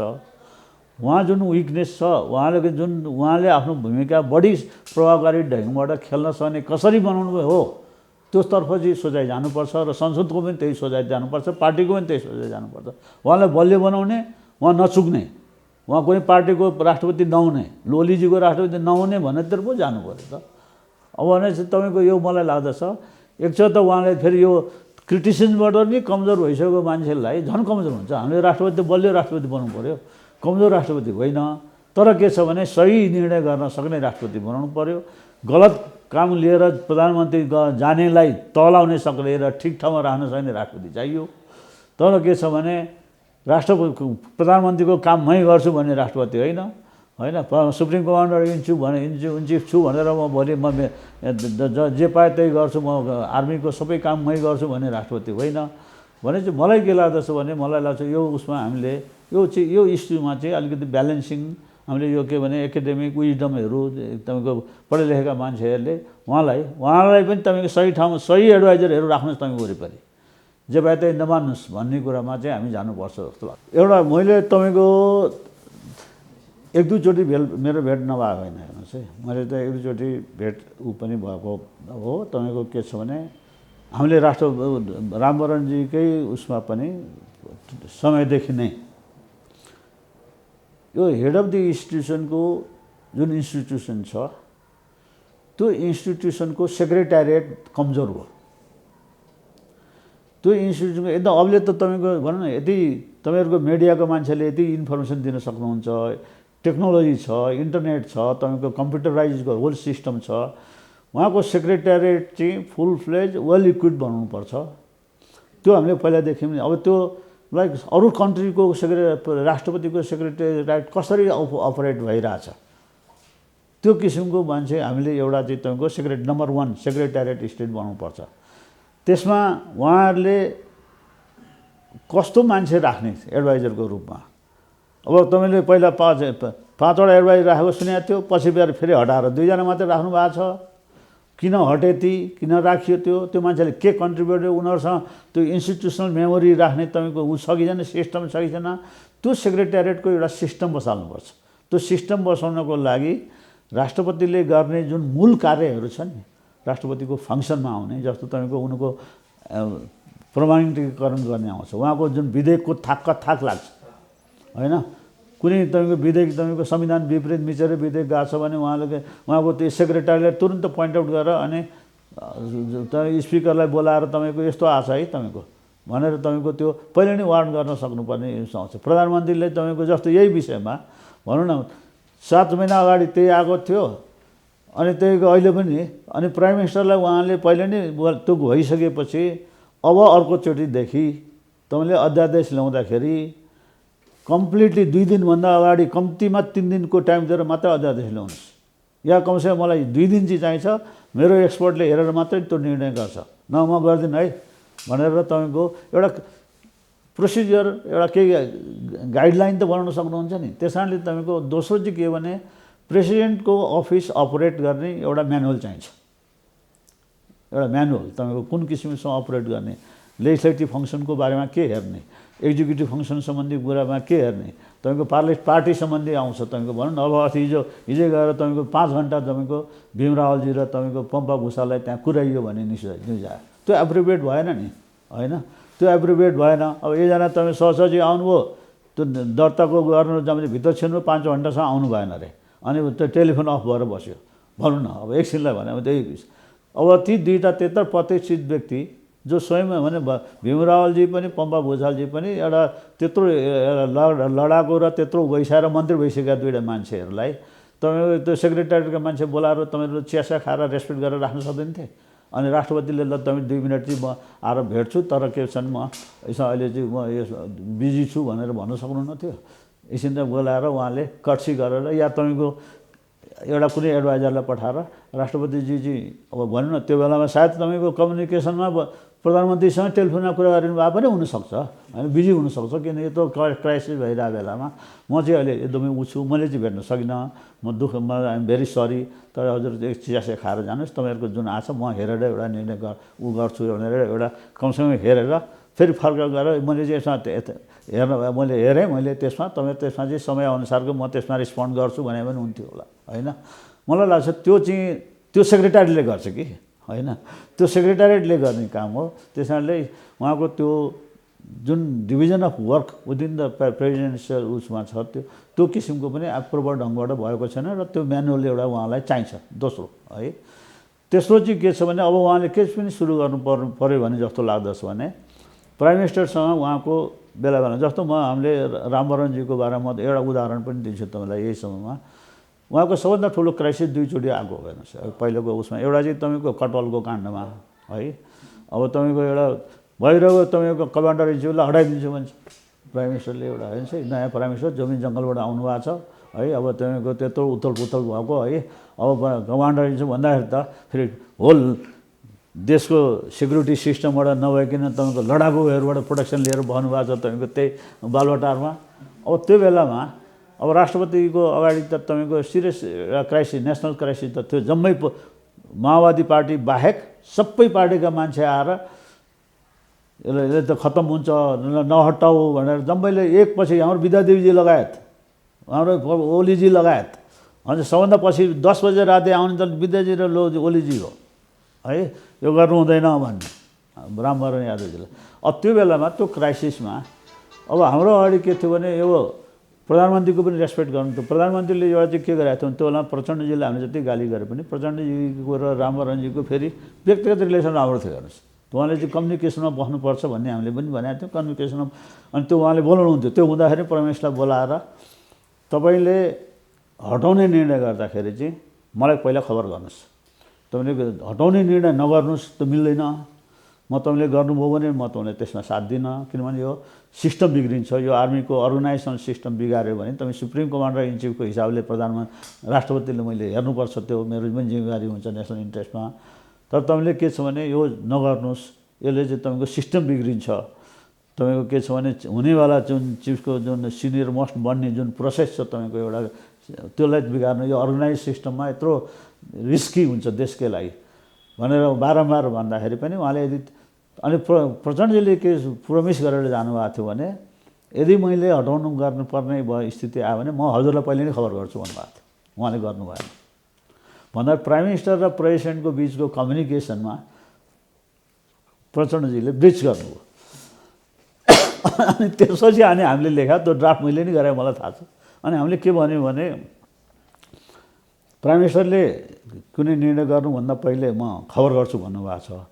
त्यो राष्ट्रपतिले के छ भने यो विषय चाहिँ के छ भने पुनः यो यसो किसिम गर्नुपर्ने उपयुक्त विषय होइन, यो विषयलाई चाहिँ के भने तपाईँले उहाँले हटाइसकेपछि हेर्नुहोस् है, जुन जुन पत्र दियो भने खबर आइसकेपछि यसमा पुनः विचार गर्नुहोस्, तपाईँको यो विचार गर्नुहोस् र यो विचार नगउन्ज तपाईँको यस्तो बारेमा तपाईँको जुन अर्को मिटिङमा अथवा यसलाई खबर गर्नुहोस् भनेर आग्रह गर्दै अनि उसलाई चाहिँ के पत्र लेख्यो भने प्राइम मिनिस्टरलाई हामीले भनेका छौँ यस्तो किसिमको पुनः यसले विचार रिकन्सिडर गर्नुहोस् भनेर, त्यो रिकन्सिडरको जवाब नआउन्जेलसम्म यसलाई यथावत राख्नुहोस् भनेर वास्तवमा तपाईँको हामीले त्यो नियुक्ति गर्यो, फेरि पुनः गऱ्यो, त्यो नमाने पनि के भाषा हामीले यस्तो गरेका थियौँ कि त्यो प्राइम मिनिस्टरको जवाब नआउन्जेलसम्म यसलाई यथास्थितिमा राख्नुहोस् भनेर यथास्थितिमा राखेपछि त्यही पत्र तपाईँको उनीहरूले भोलिपल्ट बिहान बिहान कमान्ड यो हरेक देशभरिकै जम्मै उनीहरूले पहिला उयोहरूलाई क्याम्पमा एनाउन्स गर्नुपर्दो रहेछ नि बिहान, होइन के भयो भनेर अहिले हटेको छैन, उहाँ नै हो कटवाल नि हाम्रो कमान्डर इन चिफ हो, सुप्रिम कमान्डरको इन चिफको यस्तो इन्स्ट्रक्सन आछ भनेर उनीहरूले परेन भन्नुपर्दो रहेछ बिहान, नभए त उथल पुथल हुने सम्भावना के त्यहाँ त तपाईँ गोली चढ्ने कुरा आउँछ, कहिले यहाँ के भयो भन्ने कुरा आउँछ हेर्नुहोस् है तपाईँको। अब राति तपाईँको फेरि यहाँ प्राइम मिनिस्टरबाट गिर्जाबाबुको खबर आउँछ, अहिले सबै किन उ गरे पत्र नपठाएको भनेर आउँछ हेर्नुहोस्। राष्ट्रपतिमाथि कत्रो टेन्सन र नेसन विद्यादेवीजी र फेरि 10 बजे राति आउनुभएको छ ओलीजी, तपाईँको ल यो तपाईँको उ गर्नु हुँदैन, तपाईँको यो चाहिँ के भने तुरुन्त पत्र पठाइहाल्नुहोस् कटवाललाई हटाउनु हुँदैन भनेर, योलाई भोलि तिमी नै छौ भनेर भन्नु पऱ्यो। भन्दाखेरि सबै पार्टीको त्यो क्राइसिसमा मैले भनेको कन्सल्टेसन, एउटा पोलिटिकल पार्टीसँगको कन्सल्टेसन र यो चाहिँ के छ भने यो क्राइसिसको बेलामा चाहिँ तपाईँको के छ भने सबभन्दा बढी जिम्मेवारी तपाईँको राष्ट्रपतिले हेर्नुपर्छ। अब तपाईँको त्यो यस्तो देखिनु हुँदैन थियो हेर्नुहोस्। एउटा चाहिँ के भने यस्तो देखिसकेपछिको कन्टेक्स्टमा अब हाम्रै त्यहीँकै नजिकैको साथीभाइहरूमाथि हामीले मेसेज कन्भे नगरे चाहिँ होइन। हेर्नुहोस् है तपाईँको के भने उहाँले एकछिनलाई भन्नुहोस् न प्रचण्डजीलाई र ओलीजीसँग बारम्बार यताउति दुईतिरको भेटेको देखियो भनौँ न। अब त्यसबाट उहाँ अलिकति यो नदेखिने सिचुएसन चाहिँ उहाँले क्रिएट गर्नुपर्थ्यो। त्यो क्रिएट गराउने सचिवालयको काम हुन्थ्यो। हेर्नु चाहिँ म तपाईँको सचिवालयमा किन भनिरहेको छु भने सेक्रेटेरिएटले त्यो स्थिति एडभाइजरले त्यो स्थिति सृजना गर्नुपर्थ्यो। कसरी गर्न सजिलै सकिन्थ्यो भने त्यो मैले इन्डाइरेक्टली कम्युनिकेट गरेको हुँ केही साथीहरूलाई, ती नजिकैको वरिपरिका साथीहरूलाई। यद्यपि म तपाईँको म कम्युनिस्ट पार्टीको मान्छे होइन। हेर्नुहोस् है अब तपाईँको डिस्टिङ्क्टली के भने अब मेरो एलाइनमेन्ट कङ्ग्रेस पार्टीसँग जसले पनि देखिँदा मेरो राष्ट्रपति भएन पहिलेदेखिकै फ्यामिली वाइज नै हो। तर डेमोक्रेसी उसमा त उहाँ बेला बेला उहाँले एक दुईचोटि बोलाउनु पनि भएको थियो। अन्त सही राम्रो सल्लाह पनि दिएर उहाँ कम्युनिकेसन पनि गर्नुहुन्थ्यो। नभएको धेरै भयो अहिले भेट भएको छैन, यस्तो कम्युनिकेसनमा हामी छैनौँ है। तर के छ भने त्यस्तो गर्नको लागि के गर्नु सक्नुपर्ने थियो उहाँले भने जस्तो ओली तपाईँको प्रचण्डजीलाई भेट्नेको र अरूलाई भेट्नको साथै सँगसँगै भोलिपल्ट पर्सिपल्ट रामचन्द्रजी र शेरबहादुरजीलाई एकचोटि तपाईँको उसलाई हाम्रो महन्त ठाकुर र तपाईँको यादवजीलाई उपेन्द्र यादवलाई एकचोटि पशुपति शमशेर र कमल थापालाई र उसलाई एकचोटि भेटेको भए ब्यालेन्स त हुन्थ्यो नि। उहाँले गर्ने निर्णय त गर्नुहुन्थ्यो होला। उहाँले जो आफ्नो सल्लाह भेट्नु जुन किसिमको दिनुहुन्थ्यो काम चाहिँ त्यही गर्नुहुन्थ्यो होला। तर त्यसबाट चाहिँ के भने उहाँ देशको क्राइसिस भइरहेको बेलामा सबै पार्टीसँग कन्सल्ट गरिरहनु भएको छ देखिन्थ्यो नि त है। त्यो डिजाइनिङ गर्नुपर्ने काम सेक्रेटेरिएट र उहाँको एडभाइजरहरूले हो या प्राइम मिनिस्टरले गरिदिनु पर्थ्यो। प्राइम मिनिस्टर पनि ओपन ढङ्गबाट राम्रो ढङ्गबाट आउने अनि राष्ट्रपति ट्र्यापमा पर्दैन। अनि तपाईँको त्यसैले भनेको उहाँको सेक्रेटेरिएट चाहिँ के छ भन्दा पहिले सेक्रेटेरिएट बलियो हुनुपर्छ र त्यो इक्विप्ड हुनुपर्छ। इक्विप भनेको त्यहाँको म्यान पावरको पनि राइट टाइपको म्यान पावर रिसोर्सेस पनि त्यहाँ दिनुपर्छ। उहाँलाई इन्फर्मेसन चाहियो भने तुरन्त तपाईँको बाहिरबाट ल्याउने अक्षरशः यहाँ हाम्रो लिटरल इन्टरप्रिटेसन भन्छौँ हामी के अक्षरको गरेर पढेर व्याख्या गर्ने त्यो लिटरल इन्टरप्रिटेसनको हिसाबमा गर्दाखेरि हाम्रो संविधानमा के छ भने संविधानको भाषा हेर्नुभयो भने संसद नबसेको बेलामा देशको कुनै अत्यावश्यक अवस्था परिस्थिति आइपरेको बेलामा मन्त्री परिषदको सिफारिसमा अध्यादेश राष्ट्रपतिले जारी गर्न सक्ने छ भनेको छ होइन। अनि त्यसको केही समयपछि त्यो जुनसुकै बेलामा राष्ट्रपतिले खारिज गर्न सक्ने छ भन्दाखेरि त त्यो जुनसुकै बेलामै फिर्ता गर्न सक्ने भयो होइन। हो त्यही भयो लास्ट टाइम लिटरली त करेक्ट भयो। कानुनीको शब्दावलीको हिसाबले व्याख्या गर्ने हो भने तिनटै कुरा मिलेको छ। त्यो दृष्टिकोणले त तपाईँको कानुनी रूपले चाहिँ तपाईँको त्यो त इनकरेक्ट भन्न मिलेन नि त लिटरल्ली। तर स्पिरिट त त्यो होइन नि। के भन्छ अत्यावश्यक स्थिति परेको बेलामा भने त अब देशमा त्यस्तो स्थापित पऱ्यो तपाईँको त्यो अख्तियार दुरुपयोगको नियुक्ति गर्ने एकदम अत्यावश्यक भइसक्यो त। अरू तपाईँको पार्टीको यो कोरोनाको अत्यावश्यक तपाईँको यहाँको खोपको कुरा बढी ऊ हेर्ने हो कि मान्छे नेपाली नै मरिरहेछन् त्यो बढी ऊ हो कि हाउस बसेको छैन 2 हप्तापछि आउँदैछ त्यो इम्पोर्टेन्स हो कि यी सबै नगर्ने के हो भने कन्स्टिट्युसनल प्रिन्सिपलको चाहिँ चुक्यो। संवैधानिक नैतिकताको तपाईँको कन्स्टिट्युसनल प्रिन्सिपलको एथिक्सको र विधि शासनको सिद्धान्तको विपरीत भयो। यद्यपि तपाईँले लिखित लिटरल इन्टरप्रिटेसन गर्ने बित्तिकै तपाईँको के छ भने तपाईँको त्यो त्यही उद्देश्यको लागि गर भने हो त होइन। तपाईँले उहाँले भने जस्तो अहिले सोध्नु भएको जस्तै राष्ट्रपतिले तपाईँको भेट्न त पाउँछ नि। तर तपाईँको दुईवटा पार्टीको झगडा मिलाउने काम राष्ट्रपतिको हो त। राष्ट्रपति एउटा पार्टीको देखिनु हो त। मलाई के लाग्दछ भने त्यो सन्तुलन यदि राष्ट्रपति कार्यालय सही ढङ्गबाट नेसनल इन्ट्रेस्टमा काम गरिरहेछ भने तपाईँको के छ भने हामीले भन्छौँ नि कुकुर भुक्दै गर्छ र हात्ती हिँड्दै गर्छ। राष्ट्रपतिले नेसनल इन्ट्रेस्टमा काम गरिरहेछ। त्यो सेक्रेटेरिएटले हरेक कुराको जस्टिफिकेसन सहितै तपाईँको ब्रिफिङ तयार गरेर नोट तयार गरेको छ। जस्तो यो अध्यादेश दिन जारी गर्नुभन्दा अगाडि उहाँले आफ्नो एसिस्टेन्टहरूलाई त एउटा ब्रिफिङ नोट तयार गर भनेर त्यो ब्रिफिङ त्यो ओके भन्दाखेरि पनि जस्टिफिकेसन सहितको ब्रिफिङ नोट तयार गरेको भए आलोचना गर्दै गर्छन् मैले सही काम गरेको छु भने राष्ट्रपतिलाई लाग्नुपर्छ र राष्ट्रपतिले त्यो गर्नलाई मोबिलाइज गर्नको लागि उहाँले आफ्नो टिम तयार गरे हुनुपर्छ हैन। त्यो राष्ट्रपतिजीको टिम पनि देखिएको छैन अहिलेको उसमा। त्यसैले मैले सेक्रेटेरिएट पनि तपाईँको यसलाई इक्विप गर्ने सेक्रेटेरिएटको पनि देखिएको छैन, इक्विपमेन्ट पनि। अनि अर्को चाहिँ के हुन्छ भने त्यो गभर्मेन्टले तयार गरिदिनु पर्ने हो। गभर्मेन्ट त तयार गर्ने, अब ओलीजीले के तयार गर्नु त उहाँले आफ्नो गलत काम लिएर हिँड्नुहुन्छ, लिएर राष्ट्रपतिलाई एउटा भनौँ न एउटा नराम्रो आगोमा झस्न खोज्नुहुन्छ भन्दाखेरि तपाईँको त्यो काम चाहिँ के भन्छ आफ्नो सेक्रेटेरिएट चाहिँ राष्ट्रपतिले आफ्नै तयार गर्नको लागि या तपाईँको के भन्छ राष्ट्रपतिको कार्यालय जसको भित्र पर्छ तपाईँको पार्टीहरूको काम हो नि त। पार्टीहरूले पनि त भन्नु पऱ्यो नि, न तपाईँको कुनै पनि पार्टीले। म तपाईँको के भने रामवरणजीको अफिस हुँदाखेरि पनि, रामवरणजीको राष्ट्रपति हुँदाखेरि पनि त्यो बेला जो प्राइम मिनिस्टर हुनुभयो, सुशील कोइरालादेखि लिएर शेरबहादुरजी जो प्राइम मिनिस्टर हुनुभयो, त्यो सेक्रेटेरिएटलाई बनाउनुपर्छ भने कहिले सोध्नु भएन। एउटा कुरा मान्नुहोस् तपाईँ है, अहिले पनि सोचिएको छैन, भोलि पनि सोध्दैनन्। हेर्नुहोस् यो के छ भने हाम्रो के छ भने हाम्रो अहिले के छ भने डेभलपिङ कन्ट्रीको र हाम्रो अहिलेको तत्काल उसको पार्टीहरूको प्रवृत्ति के देखिएको छ, सबै नेताहरू हामीले के छ भने नेसनल लिडरसिप हामीले अहिलेसम्म राजनेता पाएनौँ भन्छौँ नि। नेसनल लिडरसिप यो क्राइसिस बेलामा जुन हुनुपर्थ्यो त्यो किसिमको लिडरसिप भएन। त्यो इन्स्टिट्युसनलाई, राष्ट्रपतिको इन्स्टिट्युसनले क्राइसिसको बेलामा हेल्प हुन्छ भने, क्राइसिसको बेलामा त तपाईँको पहिलो संविधान सभाले तपाईँ संविधान नदिँदाखेरि एउटा हामी त्यो सिचुएसन कल्पना गर्नुहोस् त। यदि रामवरणजीले चाहेको भए त कमान्डर उसलाई लिएर मै चलाउँछु भन्न सक्नुहुन्थ्यो नि त होइन। त्यो किसिमको एडभाइस दिने मान्छे नभएको पनि होइन, उहाँलाई त्यो उक्साउने मान्छेहरू पनि थिए तपाईँको। अब गर्दाखेरि तर के गर्नु पर्ने अवस्था आयो भने, अब अर्को इलेक्सन गर्नुपर्ने अवस्था आयो, कसैको पनि नेतृत्व मान्दैन भन्छ पोलिटिकल पार्टीहरू। लु भन्नुहोस् त तपाईँको त्यो बेला एउटा चाहिँ तपाईँको सिभिल सोसाइटीबाट ल्याउने पनि कुरा भयो नि, दमनजी ल्याउने कि देवेन्द्रराज पाण्डेजी ल्याउने कि अनुपजीलाई राख्ने कि भन्ने कुरा भएको थियो नि।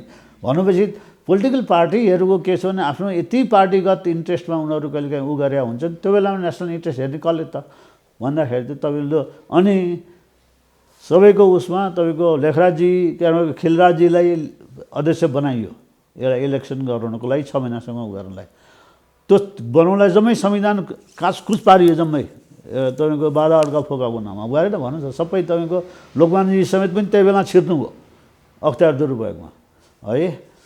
अब त्यो तपाईँको तर के छ भने आखिर दोस्रो उसमा तपाईँको संविधान आयो, अहिले अलिकति नर्मलाइज सिचुएसन त भयो नि होइन। नभए त तपाईँको त्यो बेला यदि तपाईँको ओलीजी चाहिँ प्राय राष्ट्रपति भएको भए त्यो रामवरणजीको ठाउँमा तपाईँ विचार गर्नुहोस्, हामी देश कता हिँड्थ्यौँ होला हामीहरू। यो हामीले प्रिन्सिपल र तपाईँले लिटरेरीको जुन डिफ्रेन्स उ गर्ने भन्ने कुरा चाहिँ के हो भने यो चाहिँ के छ भने तपाईँको हामीले एउटा हरेक ऐनहरू, हरेक संविधानका धाराहरू, हरेक संविधानका प्रावधानहरू केही सिद्धान्तको आधारमा अड्या हुन्छन्। हामी अहिले संहिता भने हुन्छौँ। संहितामा तपाईँ एउटा शब्द हेर्नुलाई हामीले कोअपरेटिभ, कोलाबोरेटिभ, तपाईँको कोअर्डिनेटेड तपाईँ फेडरलिजम भन्छ। कोअपरेटिभ फेडरलिजम भने के त? यसो तपाईँ डेफिनेसन छ नेपालमा? न संविधानमा छ, छैन नि त। हामीले यो धारा 74मा हामीले हेर्छौँ संविधानको धारा त यो तपाईँको के छ भने बहुलबलमा आधारित बहुदलीय उसमा सङ्घीय उसको यो सङ्घीय के अरे उसको पार्लियामेन्ट्री सङ्घीय के अरे संसदीय व्यवस्थामा नेपालको संसदीय व्यवस्था हो भनेको छ।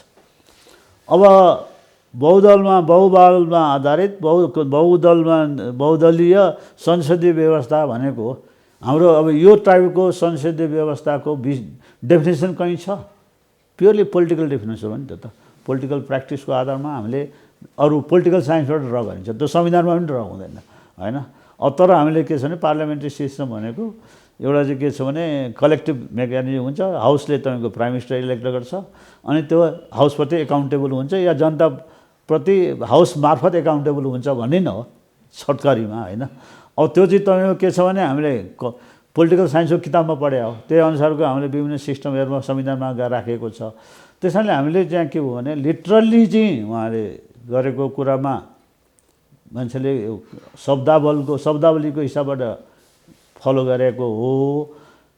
तर त्यो शब्दावलीमा त्यो संविधानको अध्यादेशको जुन स्पिरिट हो, जुन कन्स्टिट्युसनमा भएको स्पिरिट हो, जुन संवैधानिक सिद्धान्त हो, जुन तपाईँको विधिको शासनको प्रिन्सिपलको चाहिँ विपरीत काम हो भन्ने हो। यति हो तपाईँको। अब राष्ट्र यो तपाईँको यो विवादलाई टुङ्ग्याउने जिम्मेवारी राष्ट्रपतिको होइन। हेर्नुहोस् है, म एउटा कुरो चाहिँ यो पोलिटिकल पार्टीहरूले, पोलिटिकल प्राइभेटहरूले त अब हाउस आउँदैछ, हाउसले टुङ्ग्याउन सक्छ एउटा। अब हाउसै बोलाएन भने के भन्ने हुनसक्छ।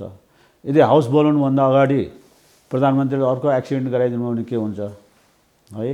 तपाईँ एउटा यी कुराहरू तपाईँको फेरि बाहिर तपाईँको चर्चामा आइरहेका छन्, तपाईँको न्युजहरूमै आउँदैछन् छन्। राष्ट्रपतिको अगाडि विकल्प के भनेर मैले अस्ति कान्तिपुरमै पढाएको थिएँ। तपाईँको उसमा एफएमआरमा पनि आइरहेको छ भन्छ है। अहिले तपाईँको विघटनमा जाने हो कि इलेक्सन गराउने, अर्ली इलेक्सन गराउने हो कि भन्ने कुरा 10वटा तपाईँको के छ भने, अब एउटा त एक्सिडेन्ट गराउनलाई त तपाईँको सही बाटोमा हिँड्नको लागि त तपाईँको राम्रो बाटोमा हिँड्नलाई त सहिलो हुन्छ नि। अब त भिडभिडबाट हिँड्न थालेपछि कहाँ लड्छ भने त भन्न सकिँदैन नि त। अब यो तपाईँको देशलाई नै भिडतिर धकेल्न थाल्यो भने कहाँ अवसर। अब त्यसमा चाहिँ के छ भने राष्ट्रपतिले भिडबाट नहिँड भन्न सक्नुहुन्छ है। भिडबाट चाहिँ नहिँड है भन्न चाहिँ सक्नुहुन्छ। तर भिडबाट नहिँड भनेको मान्ने प्राइम मिनिस्टर हुनुभयो भने हिँड्छु भनेर हाम फाल्ने भयो भने के गर्ने। है अहिलेको क्राइसिस के छ भने राष्ट्रपतिको कुरा कति भन्नुहुन्छ भन्नुहुन्न भन्ने कुरा फेरि आफ्नो ठाउँमा छ। राष्ट्रपतिको त्यो मर्यादाभित्र लगेर फेरि त्यो क्रिटिसाइज गरेर होला म फेरि किन पर्ने भन्ने हुन्छ। तर उहाँले पनि भन्न सक्नुहुन्छ। जस्तो अहिले गर्न सक्ने हुनुमा सबै पार्टीका नेता प्रमुख मान्छेलाई बोलाएर यो देश धेरै क्राइसिसमा जानले के गरेर यो छ कि छैन भन्न सक्नुहुन्छ। प्राइम मिनिस्टरलाई फेरि बोलाएर तपाईँ यो धेरै उसमा चाहिँ नगर्नुहोस् है। देशको एउटा उथल अब संसद पहिले बोलाउनुहोस्, संसदलाई नै जिम्मा दिनुहोस्। हाम्रो संसद प्रणाली हो, संसद चाँडै आउँदैछ, संसद बोलाउनुहोस् अनि संसदमा उ गर्नुहोस्। अनि यो अख्तियार दुरुपयोगको यो जुन अहिलेको जुन आइरहेछ, अब तपाईँको ठिक भएको छ, तपाईँको नियुक्ति भएको छैन, तपाईँले यो अध्यादेश ल्याउनु भएको छ, यो फिर्ता गर्नुहोस्। तपाईँ जुनसुकै बेला फिर्ता गरे भइहाल्छ। त्यो एउटा बाटो छ। या हाउसमा लगाउनुहोस्, हाउसले रिजेक्ट गर्छ, या अब हाउस आउँदैछ हाउसले नै रिजेक्ट गर्यो भने सिद्धिहाल्छ। अब यो प्रोसेसबाट जानुहोस्, संविधानको बाटोबाट तपाईँको अर्को बाटो टेढो बाटो हिँड्ने प्रयास नगर्नुहोस् भनेर प्रधानमन्त्रीले भन्न सक्नुहुन्छ। पोलिटिकल पार्टीका मान्छेहरूलाई चाहिँ अब यो हामी फेरि यो उसमा क्राइसिस गरिन्छ, तपाईँ के गर्ने, तपाईँहरू के एडभाइस दिनुहुन्छ मलाई भनेर भन्न सक्नुहुन्छ है।